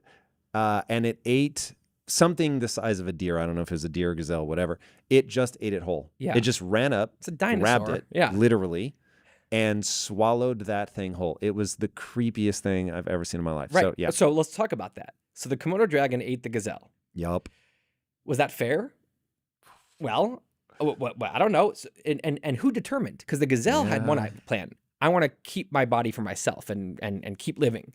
And the Komodo dragon had a different plan, which said, I want to use your body for energy. I want to eat it, right? And they both, and it's fair. Right? They both are allowed to want that. Mm-hmm. So was there a judge that said the Komodo dragon gets eaten? No. if the gazelle is fast enough, then the gazelle has the power. The Komodo dragon can want it all, can want to eat the gazelle all it wants, but doesn't have the power to, so it can't. In this case, the gazelle wasn't fast enough. The Komodo dragon was fast enough, so it had the power to do what it wanted. In other words, the rule in the animal world is everyone can do whatever they want if they have the power to do so. There is no other rule. There's no right or wrong. There's no one to make sure it's all okay. If someone has the power to do this, they do it, and otherwise you can't. And now think about a bunch of people on an island, just drop them there, right? And before you know, they might create some little egalitarian thing. And then someone starts being really scary and beating someone to death who doesn't do what they want and starts saying, now everyone has to pay me taxes. And they're acting like a mafia boss. And before you know it, they're a big bully. And then if 5 people gang up together and they together can take down that big bully, and now they're in charge. And before you know it, the biggest bully is the dictator of the island. And that is the power games. That is it was Saddam running things the way he was running because it was fair, because it was right. He was doing because he had the power to do so, because people were scared of him. And so he created this story of his own ruthlessness, and people were scared of it. And so people would like to topple him, but they didn't have the power to do so. So he got to make the rules and do what he wanted, regardless of what's fair, regardless of who's suffering and who's not, and whether there's equality or whatever. That is so much of human history too. If it boils down to the gazelle and the Komodo dragon, it is the raw power games are going on, and the real rule here in this dictatorship or kingdom or sultanate or the warlord territory is everyone can do what they want if they got the power to do so. And the dictator and their little consortium has the power to do what they want, so they do, and other people don't, so they can't. You can reboot your life, your health, even your career, anything you want. All you need is discipline. I can teach you the tactics that I learned while growing a billion-dollar business that will allow you to see your goals through. Whether you want better health, stronger relationships, a more successful career, any of that is possible with the mindset and business programs in Impact Theory University. Join the thousands of students who have already accomplished amazing things. Tap now for a free trial and get started today. We are animals, just like we are just like the animals in David Attenborough doc. The only difference is in some rare cases in modern times, and maybe in little examples throughout other times. There are little moments in history where you're like, wow, they really kind of had an egalitarian or like a fair thing, and then it gets toppled by the Mongols or by the whoever. And there it goes, because or some coup and the king's son takes over and all those rules go out the window. So you have these little moments maybe of things seem kind of fair. Maybe there's some logic to this. It's not just the power games, and then they get conquered stomped on by the power games. And so the power games continues to prevail, and it really is the rule, and everything else is an exception until you've got these liberal democracies, which are basically designed to say we need to come up with a way not just that's fair and that's better than the power games, but something that's resistant to the power games. Inevitably, people inside and outside the country are going to try to take over and impose the power games. And there has to be this resistance to that. And so that's when, again, I talked about the liberal house. That to me is a house where the power games are on the outside. What's the key to that? Is it the ability to create a stalemate? Is it just we force ideas to battle? What is it that gives it that resilience? So first of all, it's a very well thought out set of rules. I mean, these are geniuses who are not just coming up with them themselves. You're talking about the founding fathers? The founding fathers, not only are they really very unpopular smart, these days. Well, I think that people should try living in a place that's run like the power games, and maybe they'll come back here and say they didn't do something so bad. But anyway, and of course they were flawed, but what they did was they did 2 things. They were historians. They knew history really well, right? They knew everything. They knew everything, from Greek philosophy to how the Romans functioned, to how great dictatorships functioned, and then they, of course, understood the English monarchy and parliament system really well. So they had all of this, and they had all this Enlightenment philosophy that they were all scholars on. They also were all went to law school. They really understood legal theory and everything like that. And then they collaborated together. And they did something amazing, which is they built a really, really complex and well thought out set of rules. I don't even understand them all. I mean, I don't think most Americans, it's really complicated. Try to understand like tort law. I mean, it's really hard. But it was so brilliant about it is it was not just a set of rules, but it was rules. They had a humility, which is that some of these are going to be wrong or times are going to change. So they actually You could do amendments.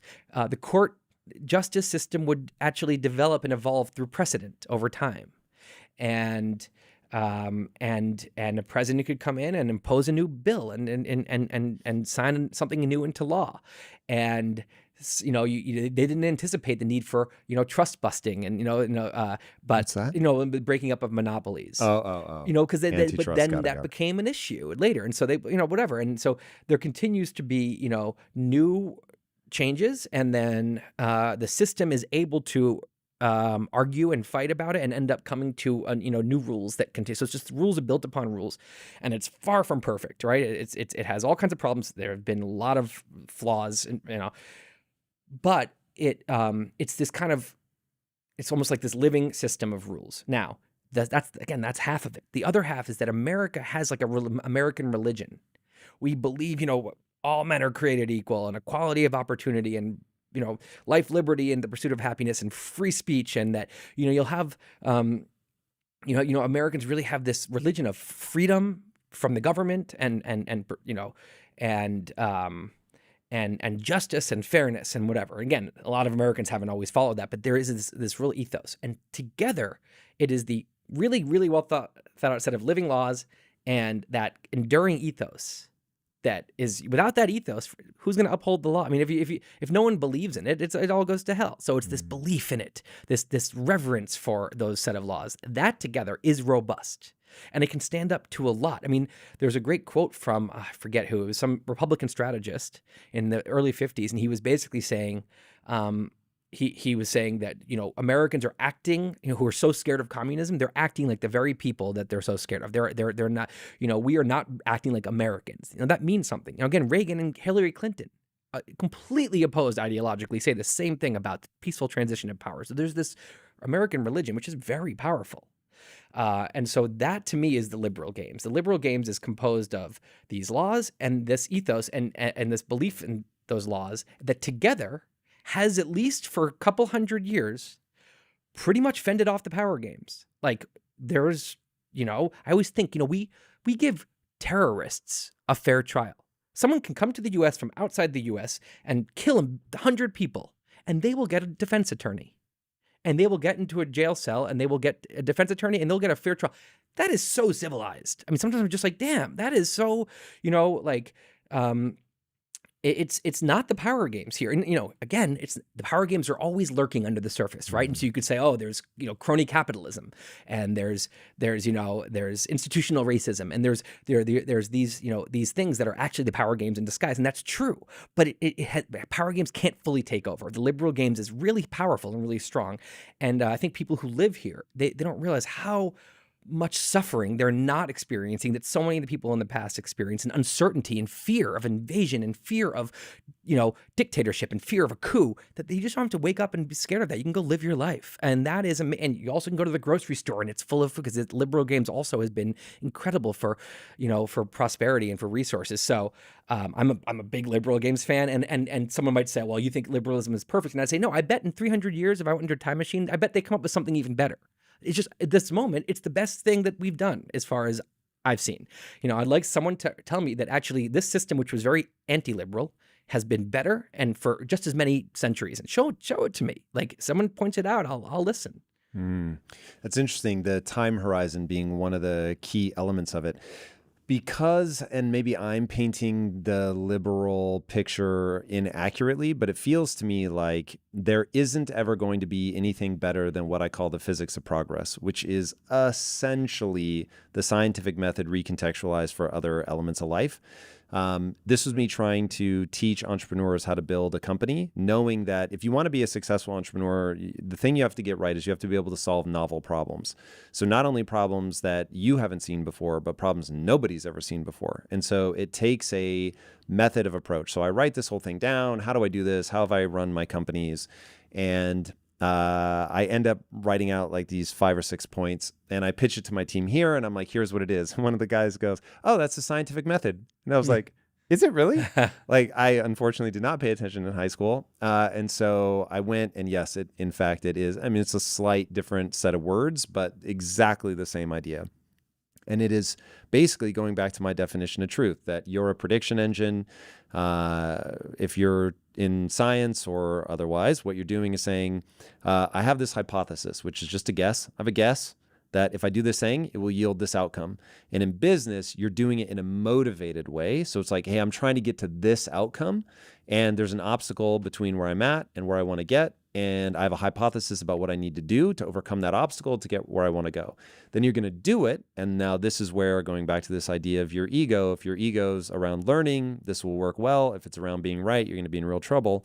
But you run that experiment with a metric in mind, that this metric is success. So if you're the Democratic Party or the Republican Party, it's like, hey, we're going to run this campaign, and success is we get elected ethically, maybe the right word. And so you try it, and if you get elected, it was the right thing. And if you don't, it wasn't. And if it wasn't, then you need to look with humility at, okay, what did I do wrong? What could I do better the next time? And then you go reformulate your thing. That works in business, works in science, works anywhere. Only thing that's different in science is you don't want motivated thinking. You shouldn't be trying to get to a specific place, other than, I guess you could say, understanding. We want to understand better what is true. And so that becomes, I think, a really important thing, that if people can begin to function from that perspective of, okay, I'm trying to predict the outcome of my behaviors. I need to look nakedly at the reality of whether this worked or not. And if it doesn't, I'm going to adjust my behaviors and keep going. That becomes a very tricky thing if people have motivated reasoning, which you talk about in the book. I forget, you used a really clever phrase. Maybe reasoning while motivated. Yes, reasoning while motivated. The reasoning equivalent of drunk driving. Yes. Very well said. Yeah. Very well said. So yeah, I don't see a way around that. That feels like, you said there might be something better than liberalism. If that is liberalism, I'll be very surprised if there is something better. The sort of fine tuning of the mechanics of how government works, sure, I'm sure that can be better. I mean, the underlying concepts that individuals should have dignity and like live, with equal under the law. I mean, it's hard for me to imagine a better. So the underlying philosophy there, of just general human rights, equality of opportunity. I mean, it's hard to see that improving upon that. Now, the actual methods to get there and all the different systems and laws, and the way we try to think how complicated equality of opportunity is. We don't just say, okay, everyone can apply for a job. Well, some people's parents were oppressed by other people's parents. It's like, it's complicated. So you have to have, this, and then what if someone's born dirt poor and they don't have, it's not actually equal opportunity. Okay, so let's do these social systems, but not too much, because now you're infringing upon freedom, and so it's very, very, nuanced and complex attempt to achieve this is these really things. Interesting. So now you get into something that really does sound better. Like if you just came to me out of the blue and said, hey, right now we're doing equal opportunity, but we want to do equal outcome, I'd be like, oh, word? Like, that sounds a lot better. So that would be something where I would say, I get why people get behind that. From where I'm sitting, that seems destined to fail, though, once you stop and think about it based on human nature. Mm-hmm. Do you agree with that? Or do you think that, no, there really is, we really ought, that's probably the right word to use, we really ought to strive for equal outcome? Well, it's a hard one, because if it depends how deep you go. You can say if two people are able to, freely, no matter who they were born as, try to become a billionaire, then there's equal opportunity. Someone else could say, well, if someone's born with a lot more, a lot more money in their family and connections, someone else is born into poverty and with a single parent. That doesn't track well. What? Yeah, that doesn't track well. Right. Being born rich does not track. Okay, well, but whatever it is, if they're born, that's not true, right? It is true. You're saying people that are born into abject poverty do just as well as people that are born into definitely the not. top. But right. being born rich doesn't. Okay. Doesn't track at all. Sure. So the reason I interrupted you is because I think that there's only. Is it the only thing? There's almost only one thing that. There's two things that matter. There we go. That breaks my hesitation. There are two things that matter. One is IQ. It matters so much. And then the other is basically the zip code you're born into, which God, this is going to be controversial, but I really believe this, having seen it up close. It's mindset and IQ. Those are the only two things that matter. Okay, but people who are born into a two-parent parent family Mhm. are so much less likely to end up in jail, in poverty. I think that's mindset. Maybe I'm very open. Beat me to death. Show me how I'm wrong. No, I mean you might be right. I actually I don't know that much about this. I would say that there are okay. So here's the thing: you could say, different zip codes, different whatever. There is something to wealth in terms of just the aggregate of a bunch of people born to people who are upper middle class versus people who are in the bottom 10%. I mean, you're just going to see a lot less crime, a lot more whatever. You might say that's mindset and IQ, maybe. I don't know. But the point is, It's not IQ, unfortunately. Mindset, yes. but so if you Actually, really want fortunately. equal opportunity, Mhm. then like you could argue that true equal opportunity would say, well, then if someone is born with two different IQ, right, or different temperament or whatever, then they're not actually on equal footing, and that 100% therefore any single disparate outcome, well, you can trace it to something. You can trace it to their internal motivation. Maybe someone's just more ambitious and cares more about success, and other people are, okay, well, that's not equal then. They were Yes. born with this magical, tool called ambition, whatever. So you could do this all the way to the bottom. Now, I don't think that's very wise because, Interesting. Why not? well, first of all, I think that it's inherent infringement on freedom to say, well, person A is less ambitious than person B, so we should make sure they have equal. I think person B wants to be ambitious and work hard to get rich, and person A wants to hang around and hang out with their family and be satisfied to be lower middle class. I don't see why it's a better situation to force them to have the same. I like the idea of freedom, and I think that people should. There's, we really, there's these studies with little kids, and one kid does 3 times the work of the other kid, and then they're both given the same reward, and the kids think that's unfair. It goes deep into our wiring to think that you should get, proportional rewards to your effort and to your contribution or whatever.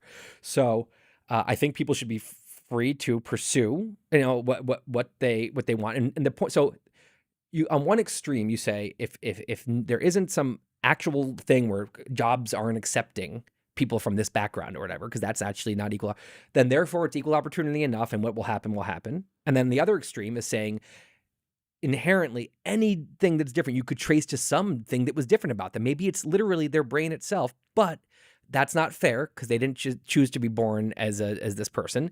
And so then you should have basically true equal opportunity means equal outcomes. And I would say I'm 2/3, 3/4 of the way to the first extreme, which is that I think that you should mostly have equal opportunity, and that is inherently going to be unfair sometimes, and it's going to yield inequality, and it's going to sometimes yield unfair advantage. But you should do some stuff to mitigate that. You should have some forms of social safety net, and you should have scholarships and programs that try to give ambitious, smart people of, disadvantaged backgrounds a better, springboard I think that you should have some of that, but just enough that, you're doing something, but not so much that you're starting to infringe upon freedom. So I think there's a fairness. There's 2 factors here. There's what is the right thing to do? What is fair?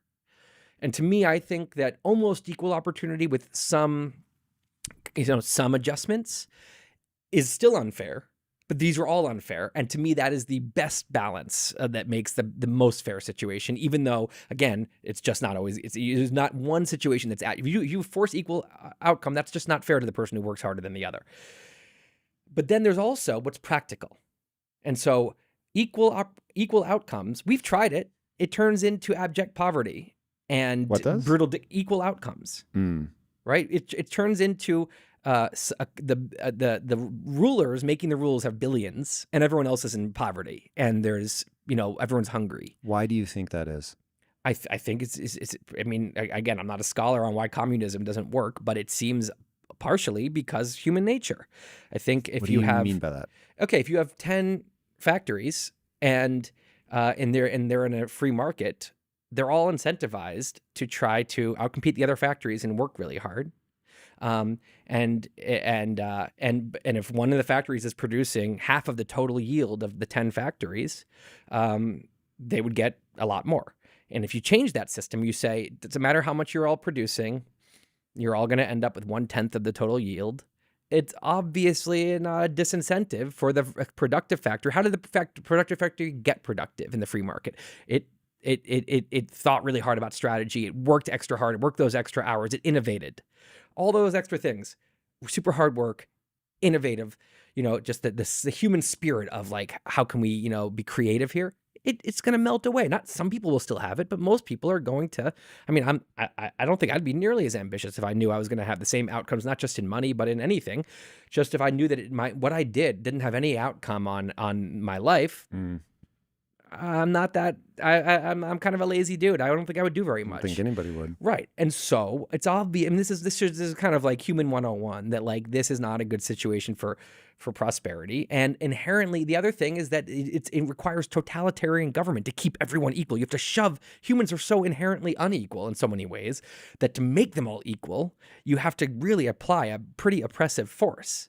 And so what you end up with is the power games, where you have, a brutal dictator and you have rebellions that want to happen, and they have to put down the rebellions, and you end up with the leaders have everything, and you have the most inequality. It's just now there's a vast underclass. So now I think lots of communists would say what they do say is that that's not real communism. That's a dictatorship that was supposed to be communism, just like you would say wokeness isn't real social justice. That's not real communism. Okay, sure.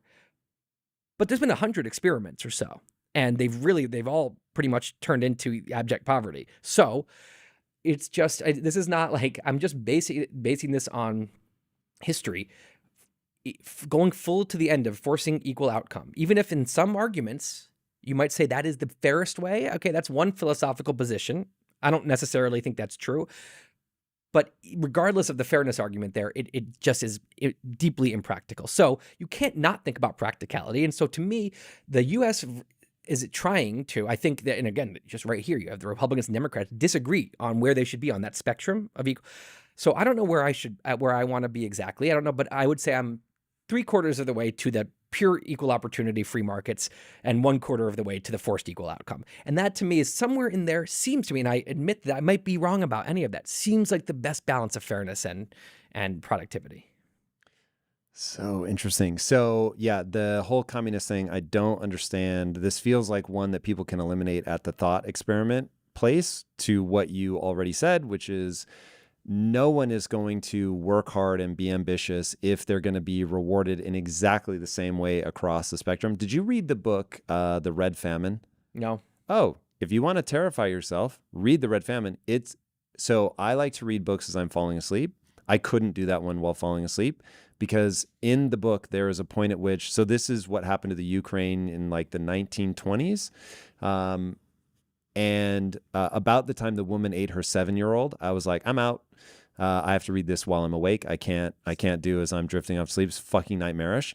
And that's what happens when you go, okay, everybody, to each according to their need based on your ability. Fuck, I can't remember the exact phrase. Hopefully people know it. The whole mantra of communism. And so they went and they were like, oh, the kulaks are outperforming other people. They must be evil. They're stealing. They're taking advantage of people. So they killed them. And in doing so, they then left, nobody knew how to farm. So you have the worst farmers trying to feed the country. Everybody's basically starving to death. The government's taking everything from them. And so the hard reality, and please, I hate this. I hate that this is true.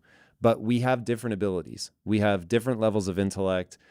And I do not think this breaks along racial, socioeconomic. It's just humans in the same family have different intellects and abilities and all that. And so it's just look at athleticism. Facts. Why would this be different, right? Facts. It's just, right. So that one is just you are going to put yourself in a really dark position when you do that. So I will often speak on, people always say, just don't talk about things, Tom, that you don't know and you'll be fine forever. I like to talk about things as a way of saying, this is how I would think through a problem that is novel. Going back to my whole thing about entrepreneurs, you have to be able to think through a novel problem. So I obviously do not know what the answer to any of this is. It is all insanely complicated. And I come to this truly with humility. I come to this assuming I'm wrong at all times. I just want someone to show me how I'm wrong. But I do need a hypothesis, which is just a guess, but I need a hypothesis in order to effectuate action. So here is my hypothesis.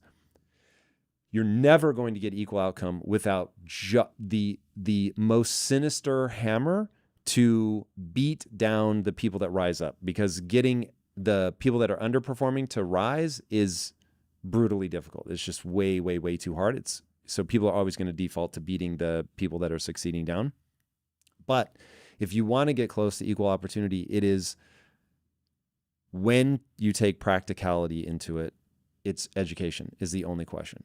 And you've got to just have the world's most unbelievably effective education system, which will take iteration and trial and error and all that stuff. But if you don't do that, if you don't say, hey, as a nation, we're just going to educate the life out of our populace, you're always going to be in bad shape.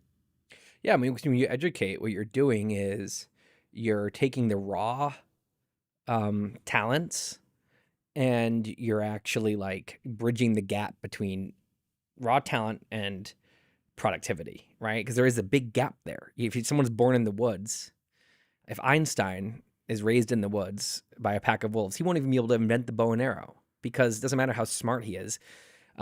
There's this giant knowledge tower that humanity has contributed to over, thousands of years and built, that he was born on top of, just like we're all born on top of it. And with all of that, he then figured out general relativity.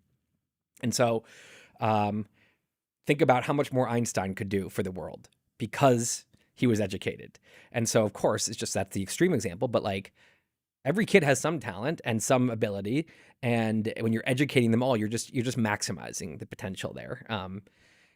And you're getting closer to something that is more fair, that is more, that is a way to level the playing field a little bit. But there is an ethos in the US right now that is not that different than this, that if there is inequality, it is, instead of the nuanced position, which is that there is some unfairness that created the inequality and that maintains it. And there's also some fairness, actually, that would lead to, inequality. You have a million people that are all different abilities, different ambition levels, different energy, different values. And you're going to have inequality. If everything is as fair as possible, you're still going to have inequality. So instead of the nuance thing, which is saying we have to look at inequality, whether it's not, in unequal representation or whether it's in wealth inequality, and we have to try to suss out what ingredients that went into this are injustice, and which ingredients in here are not injustice, because there's both. Instead, the ethos is injustice. Inequality equals injustice, period. And that to me is not it's an ethos that it does not yield productivity or fairness in the end. And I think it's a very disempowering. It's a very disempowering thing to teach kids that this country, because there's inequality, is inherently oppressive. And I think it's just demotivating. So how do you deal with the country having an imperfect past, being founded by people that owned slaves, at least some of them? How do you do that? Is it a separate the message from the messenger? Is it contextualizing them? Yeah, well, first of all, you have to contextualize everyone. I mean, 96% of Americans in 1958 said that interracial marriage was immoral. Today, someone who says interracial marriage is immoral is probably a pretty bigoted person. So is everyone back then, and someone that you wouldn't really want to be friends with or that you wouldn't admire. If I went back to 1958, is everyone just that kind of person? No, it's that these are not people they're no worse than we are. They just live in a different time, right? So it's not excusing it. Just like it's not excusing the fact that people own slaves, especially given that some of them didn't, like John Adams, and was saying this is bad and this is evil. And a lot of the founders who owned slaves grappled with it. I mean, they knew this was bad. But the point is, yes, I think of course it should be in context. But your other point is that, like, the point is that, for example, Black Americans are one generation away from Jim Crow. They're 5 generations away from slavery, or maybe they're 2 from Jim Crow and 5 from slavery and 1 from a bunch of housing policies and genuine illiberal, examples of the House not being what it's supposed to be. And so obviously that is going to have a long-term effect, given how much, these things compound over time. And so, as I said, I'm 3/4 of the way to the equal opportunity thing. I think, let's take that into account and let's do something about it, but not go so overboard that you end up hurting everybody, which is, I think, a lot of the policy suggestions are go so overboard with that they actually hurt everyone. And it becomes unfair, and it's not good I don't think it's good for any parties at that point. Any answer to me that doesn't include just an absolute perfection of the education system is destined to fail. That's a tough one, though, because what do you educate kids on? Seth Godin has like this that great in TED alphabetical Talk. order or order of importance? Well, but the point is that a lot of people disagree on it's like you and I probably don't agree on everything, and 100 No, other but people. you and I guarantee after this conversation, we would both say, okay, here's my stance. You say, here's your stance. And then we'd go, but we're going to predict an outcome and that we want, a very desired outcome. And if what we're doing isn't getting that outcome, then we know we need to change. And we'll go into what I call the physics of progress, and we'll keep refining. No, we're never going to get it right on the first swag. But I'm just saying there is a system that you can set up. This goes back to the idea of liberal values. And I do not know liberal values in that way well enough. Like, I am so coming at all of this as like an entrepreneur who's just seeing everything from the outside now and coming in. So I could be using these words wrong. But like, when I think about liberal values, I think about the scientific method. I think about Enlightenment values. I think about, I think doing this will yield this result. But if it doesn't, then I'm going to go, I was wrong. And I need to update my model of the world and my thinking, and I need to tweak and change until I can accurately predict the outcome of my behaviors. So I really want to believe, and strike me down if I'm incorrect, that if you and I were building the education system, we'd be like, okay, we're going to take our best guess. It's going to be a little wacky in the beginning. And then we're just going to refine. And we're going to try to put things in place, much like the founding of the US, where it's like, hey, wildly imperfect system, wildly imperfect people that have put this in place. So we want a system that will self-correct, self-heal, et cetera, so that over time, it just gets better and better and better.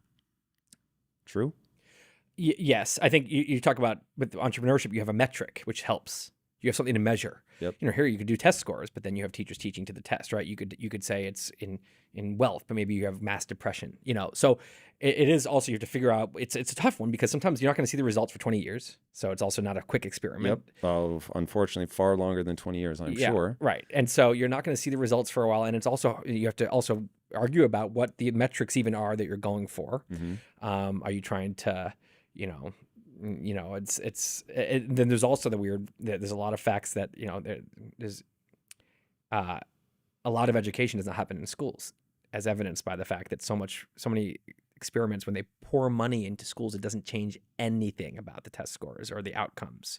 And what changes it is how many books the parents have in the house. That's a metric that tends to track with success and with crime and stuff better than how much money was poured into their public school. So it's also really complicated where education even happens. Agreed. But that's exactly why what you're saying. But are you saying the problem is unsolvable? No, that's what I'm saying. That's why I agree with you, actually, is that you can't have just ideological approach to this. You have to say, okay, yeah, there's a lot of places education happens. There's a lot of potential things that we would want to educate kids on. And there's a lot of ways we can measure success and disagree on that. So I think that's the one thing we'd have to really is the think metric. about. Yes, because if you can't agree on what we're trying to do, now there's you some get obvious people ones. pulling It's in obviously crazy. you want not fewer people in jail, right? That's a big one. So crime is just at the that's that we can all agree on that. And then I think you could say crime and poverty, right? So you want the highest percentage of kids emerging from or not falling into poverty later in life. Can I give you the highest level thing? What? I think the highest level thing is going to be human flourishing. We won't agree on what that means, but at least if we can steer towards, okay, human flourishing is our aim. Now let's maybe work it's those backwards and as start happiness defining scores that. versus you measuring people's happiness. And if I'm you going have to get crazy here, and I'm going to say we're going to take blood levels because I'm going to get real weird on everybody. So I don't want a subjective measurement of happiness. I want an objective measurement of like stress markers. So looking at stress markers, looking at longevity, I guess you do want some subjective measurements of like happiness. Tell me, are you living the life that you want? So that you can get some adjustments. You want to look at what are markers of access to nutrition, access to jobs. You certainly can't say that somebody is going to do well in that job or not because of all the things we talked about earlier. But are you able to access the information so that I know you at least have a shot? I don't know if it's a test or whatever, but that you have a shot to learn the thing that allows you to pass the test, that allows you to gain access to the knowledge that you would then need to apply for a job in your given thing. Look, I don't know the answers. I want to be very clear. This is just me trying to see where the edges of how I think through the problem I feel like are. it would be maybe is also, it's like you might want to measure, you help kids understand all the options out there and get to know themselves well enough to figure out what they want in life. So that's half. And then what percentage of kids are getting what they want in life after they figure it out. So it's are they learning about all the options and learning about themselves so that they actually develop goals wisely in a way that actually is like useful, and then how are they achieving? So it's like two things maybe. I don't know. It's hard to measure. So complex. I am way beyond what I'm I very feel like I happy it's not understand. my problem to do this because it's the most daunting issue because, and it's also like, yeah, maybe you had, billions of dollars and 1,000 test kids. Okay, now we can really, but that's not what you have. You have these underfunded school districts and you have kids coming in with behavioral problems. And it's just like, it's just also such a hard problem because it's like trying to run a business, but you're underfunded and half of your building's on fire as you're trying to, so it's really difficult. Yeah. And I think in the beginning, so I'll take us off this topic in a second because I clearly do not have deep wisdom here that I'm sharing, but I do think that you also have to look at things like GDP. How are we performing at large? Okay, so maybe that goes against maybe a bunch of people that are trained on an ideology where success and wealth is the most important thing. Maybe that's going to yield a good GDP, but those stress markers in the blood are going to go the exact wrong direction. So you also, this is why you want people to be able to choose. And I think that's going to be one of the fundamental drivers. So you have people like me that want to just work and work and work and work and work because I love what I do and I derive meaning and purpose through that. And I just love it. I have been ambitious since I was a little kid. I'm sure to some extent I was born with it. Something about the family I don't know, but I was an outlier in my family. Everybody thought I was crazy. I've been saying I'm going to get rich from the time that I was like 11 or 12. My entire family used to make fun of me, but there is not it's not a coincidence that the one person in the family that was just obsessed and was like, I'm going to get rich, ended up getting rich. This is why equal outcome is not fair. I mean, forget all the controversial things you can say about natural ability or about, nepotism and starting place. Forget those. Just right there. You're more ambitious than your siblings with the same upbringing, probably pretty similar natural, innate abilities. And as a kid, anyone would have told you that my sister was smarter than me, right. For sure. And maybe she is. And the fact is, I don't think your sister would say it's so unfair that he has more money than I. She would say, well, yeah, he's nuts. He I don't goes want to work crazy like a for it. maniac. Right. Yes, yeah, exactly. accurate. And so it's just an equal outcome. You probably would have given less to the world. And yeah, so anyway, we don't have to go back onto that, but it's just a perfect example right there. Very interesting. Okay, so while we're on the topic of equal outcome, equal opportunity, and I know that you look into the future. In fact, I think you're writing a book about the future. Your face. It involves the future. How do you feel about people manipulating the IQ of their offspring?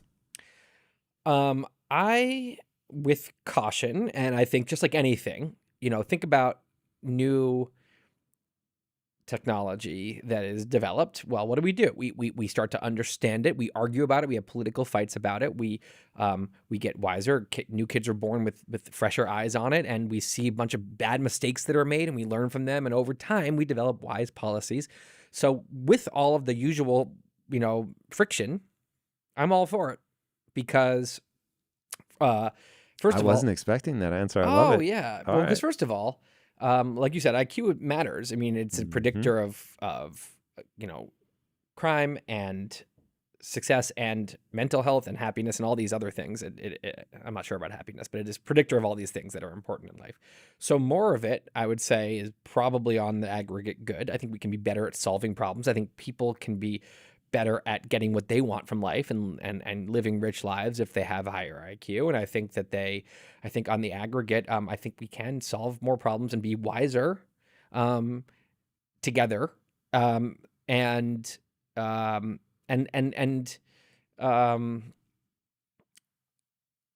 the other bigger point here is that it's not like we're living these like perfect life without manipulating anything, in harmony with nature right now, and we're suddenly going to be doing this unnatural thing, playing God with our kids' brains. Every piece of fruit you eat has been invented by us. Your dog was invented by people. Inside doesn't exist. We invented the concept of being inside. We invented these homes. Clothes. None of this is natural. The nutrition, the supplements you take. The people get pacemakers in their heart. You go get surgery. You get an organ transplant, right? We are already completely weird transhumanists. I can talk to you from across the world with this rectangle in my hand. Like, that's a cyborg ability that we have just because it happens to be in my hand and not in my brain. Who cares? So we are already on this train, and it has overwhelmingly, on the aggregate, made things better over time. I mean, some people might argue that the hunter-gatherers were actually way happier, maybe, but I don't want to go be a hunter-gatherer. So as someone who much prefers to be here, with a long lifespan and general kind of freedom and safety and nutrition and options, and I owe those things to all the weird things.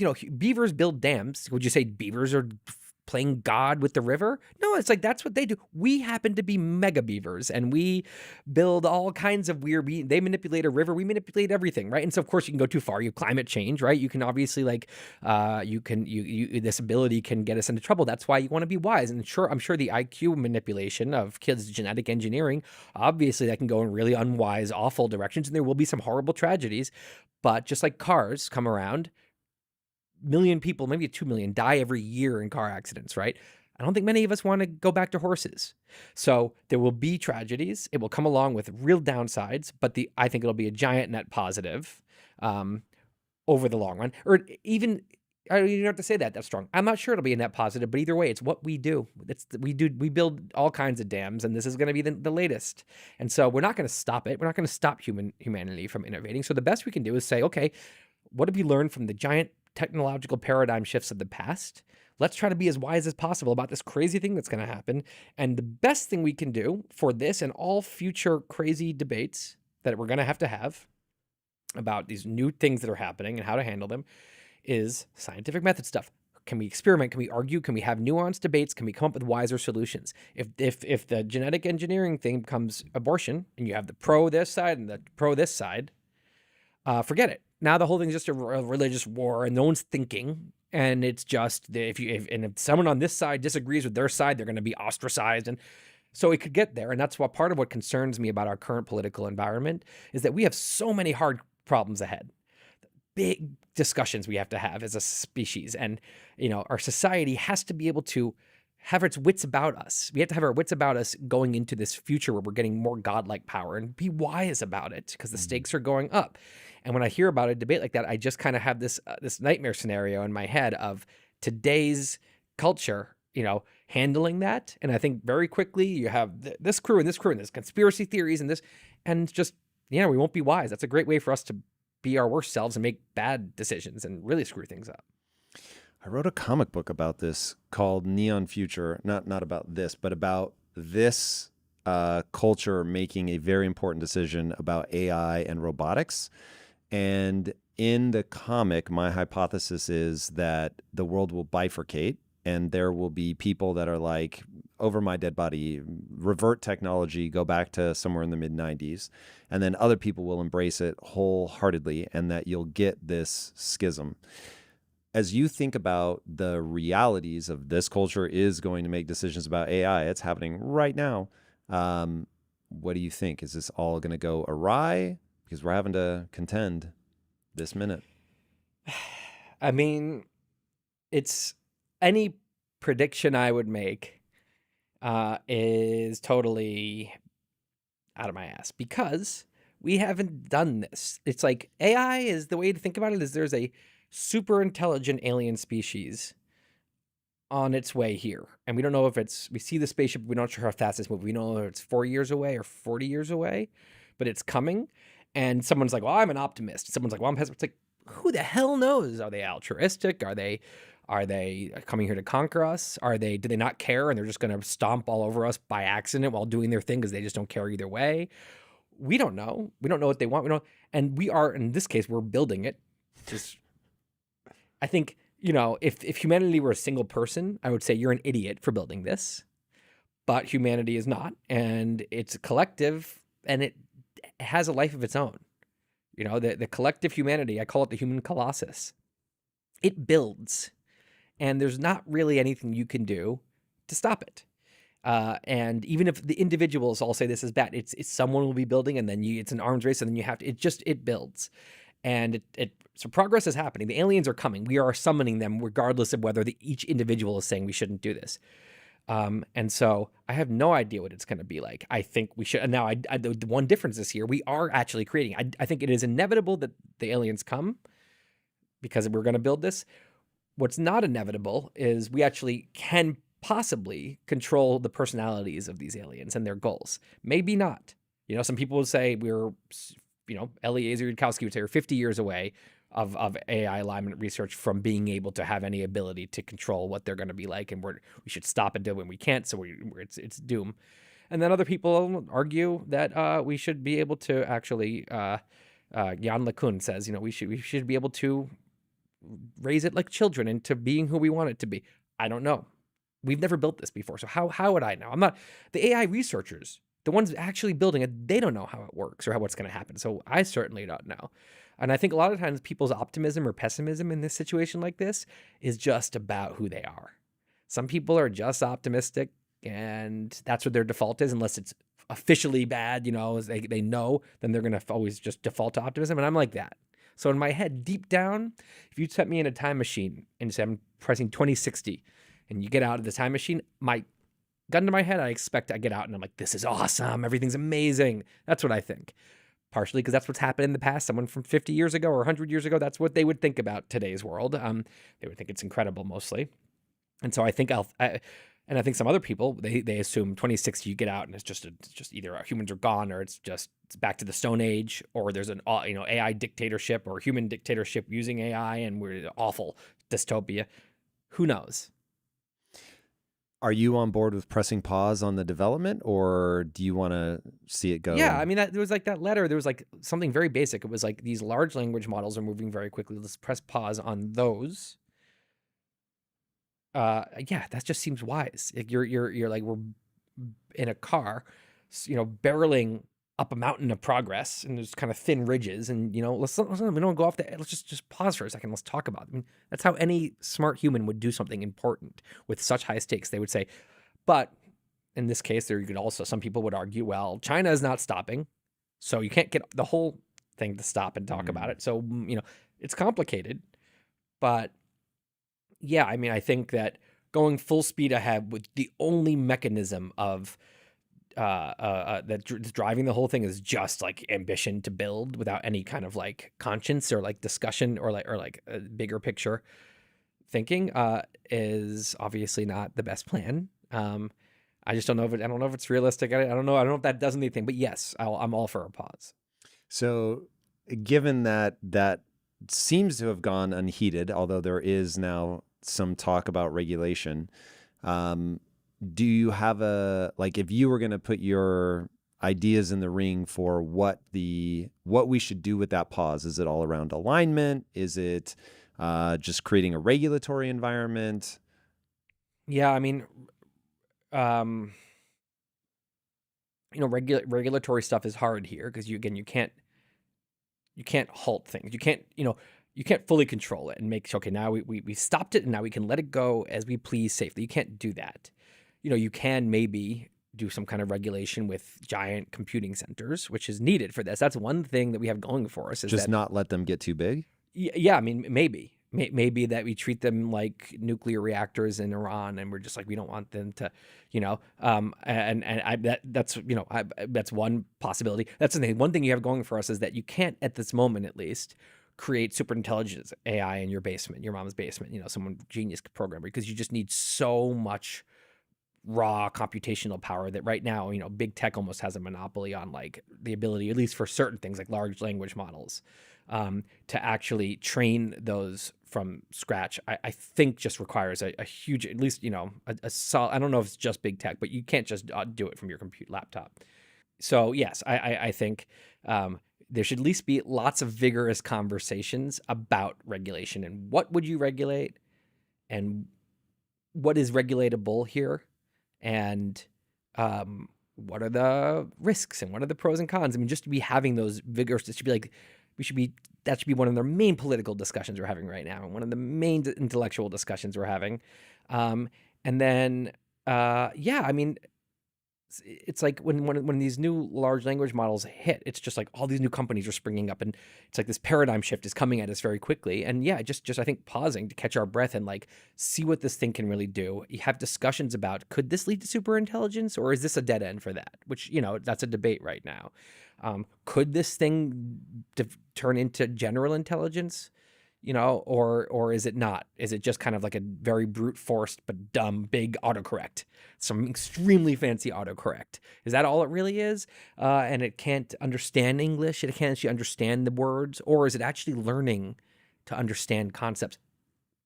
I don't know. And there's some people that talk about having GPT-4 describe how GPT-3 works. Let's experiment with that. Can the AI tell us about the AI? I mean, so I don't know. Right now, I'm just shooting from the hip because, I just like I haven't dug as deep with this as I will have by the time I'm finished with this book. But also, I just think it's when we're going into totally unprecedented waters. It's, again, if we're discussing the aliens are coming, should we all have our guns, or should we create a peace treaty, or should we ignore them, or should we, it's like you can take guesses, but I don't know. One of the ways I gauge as a writer who reads, I'll read a lot of different people's opinion, and I'll look at what the different lines of thought are when I'm researching something. I can tell there's a certain type of topic where the experts are wildly disagreeing with each other, completely opposing each other. And that's what tells me that the species has no idea what it's talking about yet. Once we start to figure it out, then most of the experts start to, and that doesn't mean they're necessarily right, but they're more likely to. It means the species might be starting to figure this one out. Right now, I'm like, the species does not know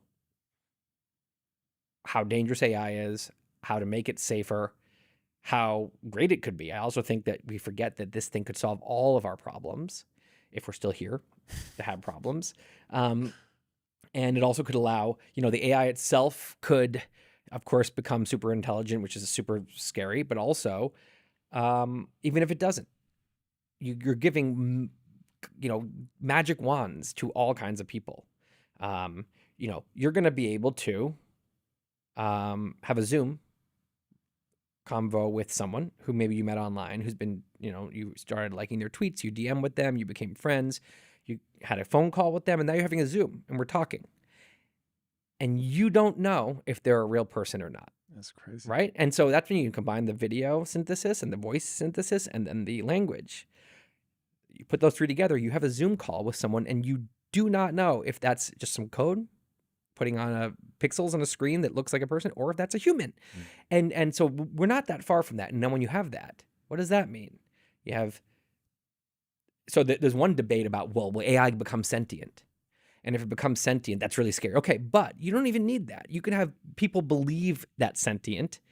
And so now people think that's a real person, and that person can manipulate millions of people into voting a certain way, into undermining the support beams, undermining trust, convincing people that the election is stolen, just spreading. It's pretty scary because if you think about there's not some it's not like we're on the liberal house is made of steel bars, physical ones, right? And it's made of, these concepts, these abstract things like trust and shared understanding. And so those who want to erode that will have an easier time. Liberal democracies have been extremely robust through crazy waves of change. Can they stand up to this? I don't know. I hope they can. I hope this is yet another thing that liberal democracies, man, it even survived this, or maybe not. Maybe this is the end. We could be, and you have to accept this. It's scary, but we could be at the end of America as we know it. And in 10 years, we're looking back. In 20 years, we're saying we did not know how good we had it. Oh my God. Imagine if you just go back and you could, and that's real. One of the things I think people should do, or, this isn't even, again, I feel deep down probably optimistic, but I still think if there's countries you want to go to, if there's things you want to do, just enjoying yourself out there, if you want to go and pick up a new hobby, do it. Because I don't know, you shouldn't count on 20 years down the road, and you don't know what's going to be going on. You might be sheltering somewhere, trying to find your next meal and being scared of that you're going to get shot by the warlord down the street, and thinking about when you could have just picked up and gone on a camping trip. I mean, do the things you want to do now, because you don't know how long it's going to last. God, I hope that does not become a clip that people snap out and it's like they're watching it in the radioactive rubble. I know, it's sad and scary, and it's just, I think we should feel a little sad thinking about it, and that will help us to be more wiser. The worst thing we can be is cocky and think America always survived. My parents, my grandparents, they all had risks, and they survived theirs, and we'll survive ours. And this is just how things are. And my grandkids are going to be living in the similar life than I. Just that attitude will absolutely give us the worst shot at a good future. What scares you more, the collapse of liberal values or AI? Well, I mean, I think they go together. And so some people criticize me for saying, why is he so focused on the culture war when there's things like AI and nukes and all this? But to me, what I'm really focused on is the house, the liberal house. The culture war to me is a kind of a mechanism that is destructive to the house. And when it's heating up, that puts the house under more strain. And to me, the liberal house is not just what has given us a good past, but it gives us the best shot to solve big problems. It allows us to be wise as a people, because when we have free speech, we can form a giant brain by putting our brains together like neurons in a larger brain and make better decisions. That's how we built this incredible civilization, magical, that no human can do, because we actually can have super intelligence together in a place like the liberal house. Better than in other places. So to me, it's like this house is not just what allows us to have good times now, but it gives us the best shot of staying in good times and solving big problems and rising to challenges. And when if the liberal house starts to go away, and suddenly it's just kind of a war of scary ideologies, and everyone's scared, and everyone and people start quarantining their thoughts to their little conversations or to their own head, that's when we become really stupid as a species. And that's when I just think now the threats all are much worse. Now we're much more likely to have nuclear war. Now we are much more likely to build misaligned AI, I think. And so, yeah, so I think they go together. I think in some ways the liberal house is it's almost the first thing, because it's like put your own mask on before starting to do stuff. Let's just make sure that we have a functioning, societal structure that we are functioning in, and now we can try to solve problems. If the structure fails, forget the problem. So, but obviously, if I had to say, okay, what's more likely to have a safe future? If I could press a button and say AI just goes away, or the liberal democracy, the culture war, heats up and starts to really erode our electoral trust and stuff. I think if you zoom way out, probably the safest thing would be to get rid of AI and just accept, we might just be another civilization that ends up in, civil war, and then there are really some bad times, but we're still around. Well, AI could legit extinct everyone. So I mean, it's I think that maybe it's like AI is a bigger risk, but the thing we can do to control it is that's why the liberal house's strength gives us the best shot to do well with this thing, which is happening either way. So I guess that's how I see it. That's the thing we can control more, is how we're functioning together and how we're having these conversations and how we're solving problems. Yeah, once you stop thinking about the individual and you just start thinking about the society, I agree with you. I am certainly in the short term far more worried about people, certainly people in groups, and how that can click over and become madness very fast in all one wave and gets really scary, than I am AI. But for sure, if you're like, wow, look, it's only 50, 60 years of absolutely agonizing turmoil, trauma, and loss, but we come back on the other side. I totally agree with you. Most important to me selfishly right now is just let's have our society functioning well and being not collapsing. If I'm an alien watching Earth and I'm rooting for them to go extinct, I'm thinking, I'm not worried about the culture war. I'm like, that's not going to extinct them. AI might, right? AI, oh yes, they're making AI. This is when they're really they're building the great filter. Great filter. I had a getting crazy better. thought the other day that like one of the things for the Fermi paradox, which is the paradox of why we don't see evidence of alien life, given that we should see so much of it. And one of the theories is that we might be early, really early. Like maybe there were gamma ray bursts and other hectic kind of conditions in the early universe that made it very hard for intelligent life to develop because planets just got sizzled at some point along the way before enough time had passed. Or intelligent life did develop and it got sizzled. So now we're actually starting to be one of the first. There's one of the many, there's theories that say no, we might be very rare. Maybe actually it's very unlikely that we got here, but we did. And most of the others don't because they don't ever form complex cells. That sort of freak thing that happened. Or there's theories that say no, there's a lot of things that get to our level, and then there's some great filter that they all hit, and we're about to hit it ourselves at some point. That's really depressing. Or that no, there's none of this, and there's tons of species out there, and there's just lots of other reasons we wouldn't have seen them. But the most interesting one to me in some ways is that maybe we're early, and we're one of the very first to get to this level. So there will be a lot, but someone's got to be early, right? And they're going to assume that they must not be, but they are. So maybe that's us. And if that's us, because one of the things you say is, well, why would we see it? Maybe AI kills off things like us when they build it, but then we'd see evidence of AI going and doing things amongst the stars. So maybe this is the first or one of the very first times that a species has gotten to a level where they can create advanced AI, super intelligent AI, and that something crazy is happening for the whole universe right now, where the AI we're creating here is going to end up being a super predator that all other species forever have to deal with. And it's unlikely. This is dark. No, so it's unlikely. It's unlikely because, of course, what are the chances? But it's just a weird thought that like maybe we're doing like the most important event in cosmic history is currently happening here on Earth. Like the Fermi paradox, the fact that we haven't seen any aliens, at least gives that a chance. Like it's one plausible explanation. So anyway, side topic, but it's just been something I've been thinking about. No, I find that really interesting. So here is I have not looked deeply into this, but my gut instinct around the Fermi paradox goes something like this. The least interesting thing a superintelligence could do would be to physically explore the stars. And that what you end up doing without needing to harness the power of a star or anything that dramatic is you just turn inward. And so if we can really create simulations that meld, they don't even have to be like crazy, they don't have to be crazy high fidelity. If you're able to jack into your own nervous system, they just have to feel real.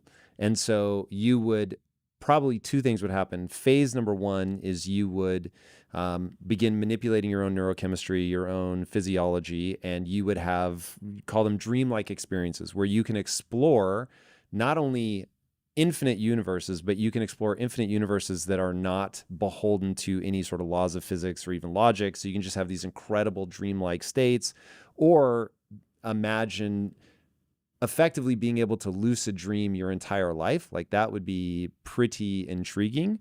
And then the other would be that if you could, and I don't know if I've not thought through this well enough to know if you could truly become a self-sufficient energy generating species that lived in a virtual world. That's the one thing would you always need a correlate in the real world harnessing energy? It's a great question. But if you could, again, going completely digital, you now don't need to be bouncing around the universe, especially a universe, at least from our corner of it, that's just so empty. Like there's so much distances space. are so huge. It's so expensive to go. Like I have a feeling long before you figure out how to bend space time. You just upload to some magical virtual world. You go, right? And why would you deal with also like biology? Yep. Why would you deal with biology, and why would you deal with physics in the universe when you could just go into, you could just upload. What's interesting is maybe if one of the characteristics of this thing that advanced civilizations do when they upload themselves is that they don't like to, they if they know it's fake, then it doesn't do as much for them. So they create this situation where they don't know that it's not real, which means you might be in one right now. Right. And either I'm in it too, because we share it, you go in and there's lots of other consciousnesses, or you're in your own little brain vat and we're all figments of your imagination. We're all just created for the simulation and you're the only consciousness here. Or there is no consciousness and it's all a simulation. Well, there's consciousness because you have it. I guess I don't know you have it, but I know I have it. Meat-based, I should say. Right. There's no meat-based.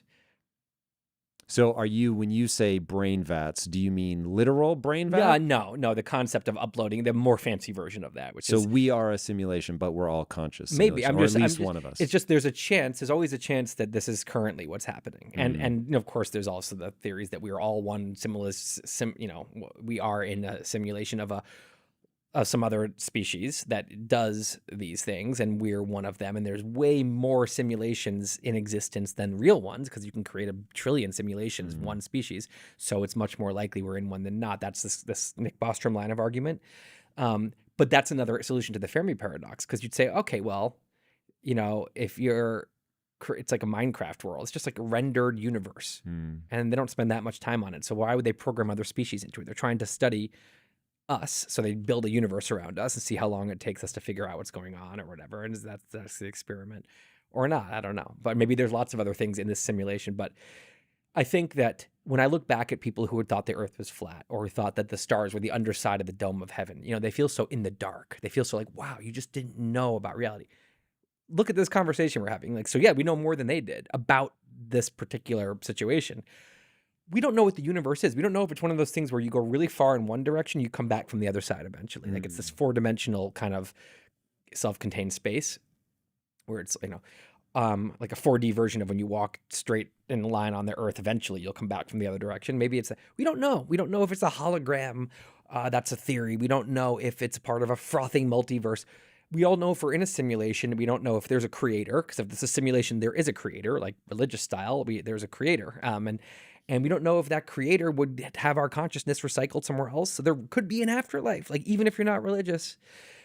The fact that we don't go deeper on that doesn't make sense to me. So just say, if you just think we're in a cold, dark, physical universe, and you're an atheist, which is how I grew up, it's pretty grim, because you don't have any hope for an afterlife. You think you die and it's just lights out and that's it. And I was always jealous of people who believed in an afterlife, because man, they could have, even if they weren't sure, they just had some hope. But now I have 2 lines of hope as an atheist that I've developed. One is just concept of cryonics right now, or whatever, that future tech will allow humans to live a lot longer, or to upload their consciousness or whatever. And so, again, I wouldn't put my money on it necessarily that I live to 500, but it's definitely a non-zero chance. And I didn't grow up thinking that. I thought everyone dies by 110 or whatever. So, there is that possibility, genuine. And that's, again, as an optimist, a little hope goes a long way for my psyche to be like, so it's probably going to happen, And then the whole other line of thought is that if we are created, we are in a simulation. It means that, what am I? I'm just like a program in the simulation. And when I die, as far as I know, one of the things that creator does is you die and you end up somewhere else, where now you're going to be interviewed by the simulator and you're going to go live in some happy world that they put you. Who knows? It could be anything, but there's no reason to think that it's lights out, that they could take that code and they say, no, that code, that person's learned so much. Now we send them to the next thing, where given what they've learned, we want to do another set of world that they live in.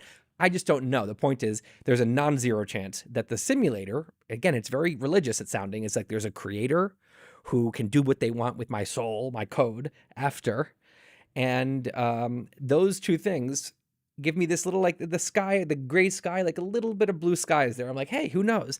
And that's all I want, is just the who knows. That's if your starting place is there's nothing, there's just blackness after death and for non-existence for eternity. That's a pretty grim starting point. You can only go up from there. So a little hope, I'll take it. Now, I've heard you say that nobody wants to live forever. That is true.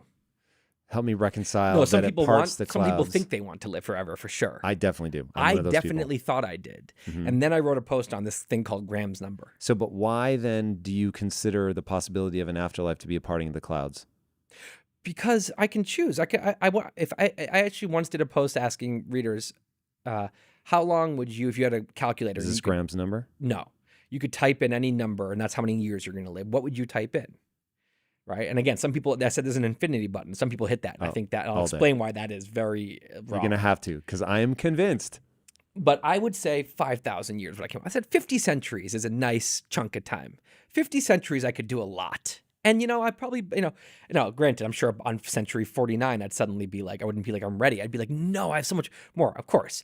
But at least give me 50 centuries, give me 10 centuries. 1 century is nothing.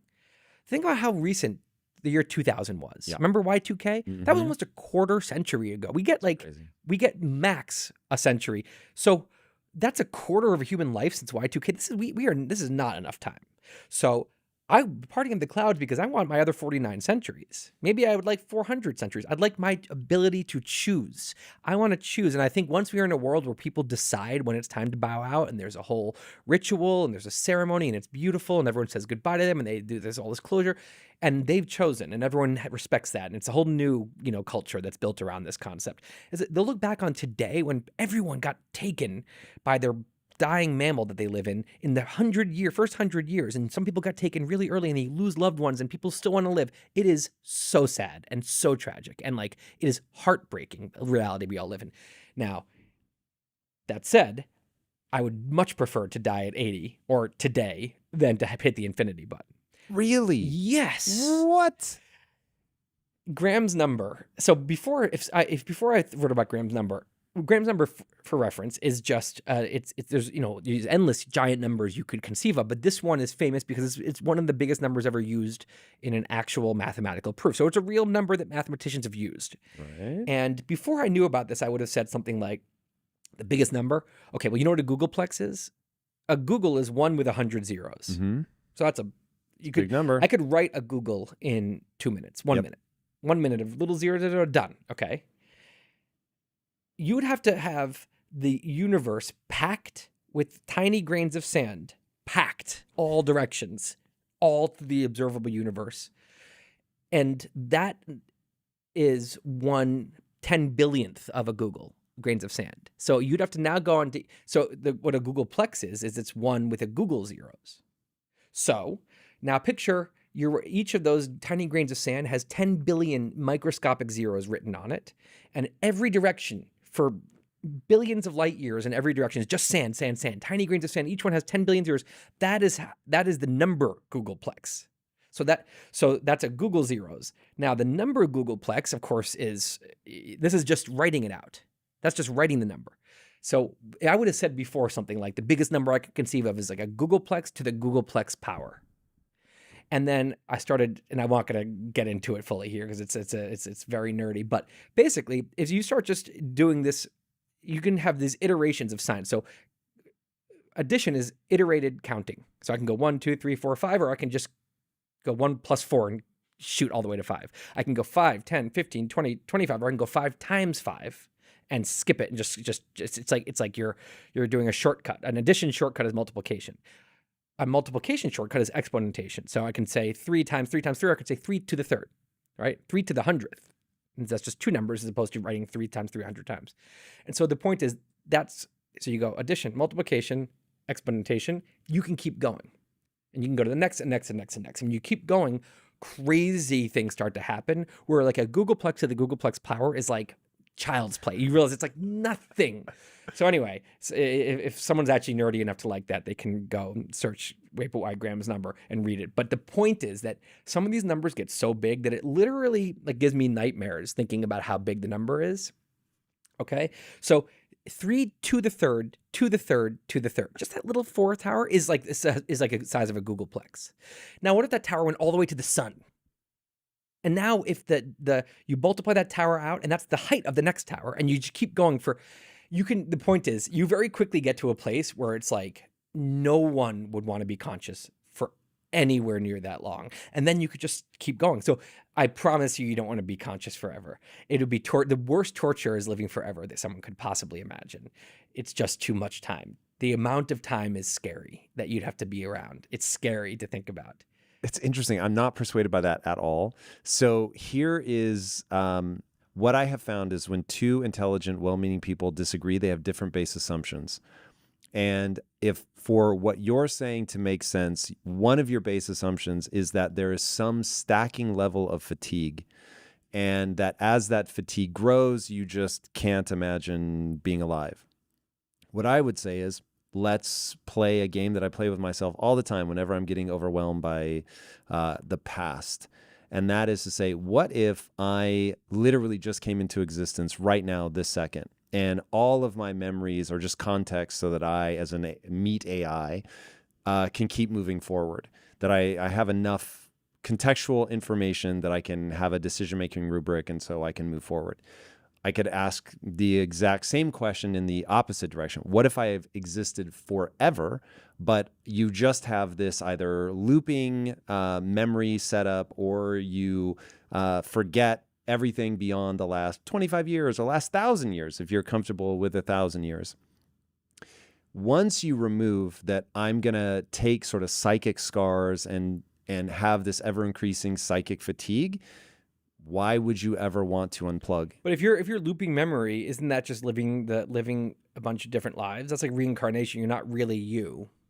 So you might as well be someone else. You could say that when you die, a new kid is born, and that might as well be you with your memory now looped. Yeah, and so I'm trying to soothe you, not me. So I don't believe that it stacks with like these psychic scars, or that I will at any point want to reset. But I am also very cognizant that those in a meat suit, for sure, assuming we are meat suits, whatever this is, if I'm the only conscious being and everybody else is not, right. I have to be very careful not to let those things stack. And this is why people ask me all the time, so, hey, you're wealthy, you've already succeeded, why are you working so hard? And the reality is, because I understand the way the human mind works, which is you can never eat a meal so satisfying that you'll never be hungry again. So I've just completely given myself over to the nature of the human animal, that I will always want to strive, I will always want progress, I will always want to grow and be more.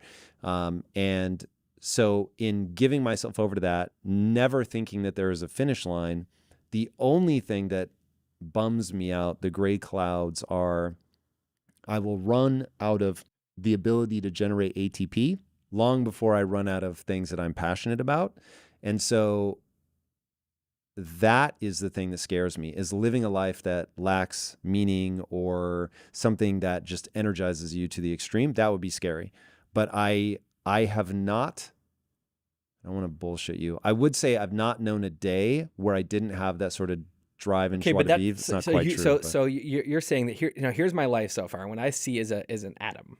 Okay, this is what I've lived so far. And on this atom, it's always been good, and I've never wanted to not be around, never even begun to fatigue. Yep.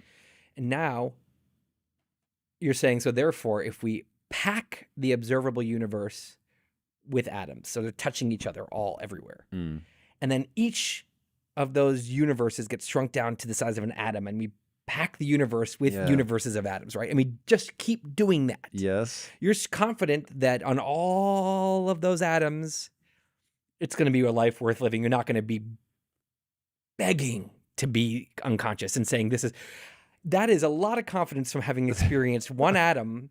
And again, you can keep doing this. You can now do this a universe of atoms number of times. Is your base assumption that in all of that amount of time, something is statistically likely to go so wrong that I will want out of this? It's that the amount of time is so vast. Mm-hmm. It is, it is, I'm saying, I wrote this post, and you have to actually like read the post step by step for a second. No, you got me there. Like, I understand what you're saying. But it's like you don't even, because I don't even right now. It's like it's even what I just said about the universe full of atoms and then smaller. That is like in the post. That's like a joke. What I just said.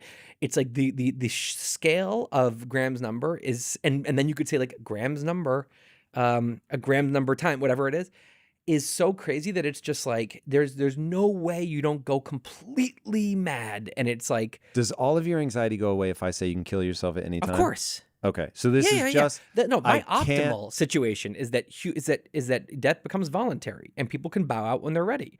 I would love to press the infinity button on like someone else forcing me to die. I would admittedly press the infinity button, I won't lie, but I would be much more comfortable if I had an exit. Yeah, that thought experiment is that you have to. There's nothing you can do to kill yourself. You will be conscious for that amount of time, and the infinity button.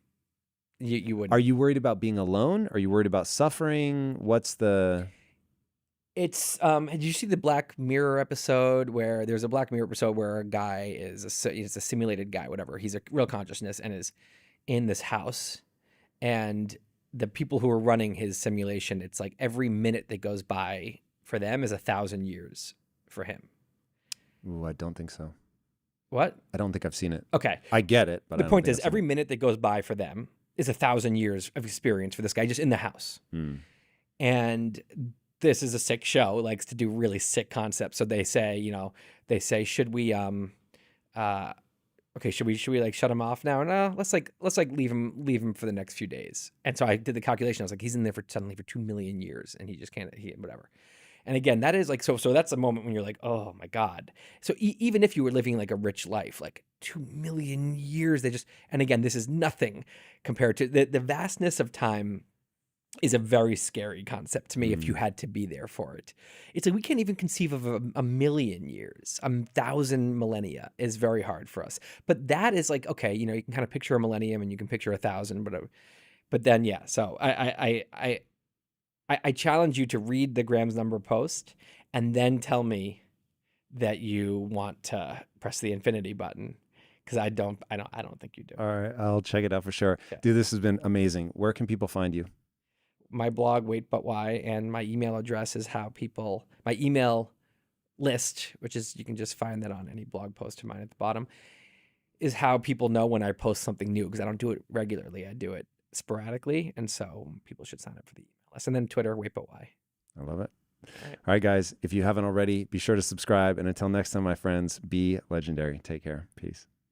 If you agree that the culture war is way too important to ignore, be sure to check out this episode with Konstantin Kisin. Victimhood sells well. People in our current society believe that being a victim gives you advantages, because it does.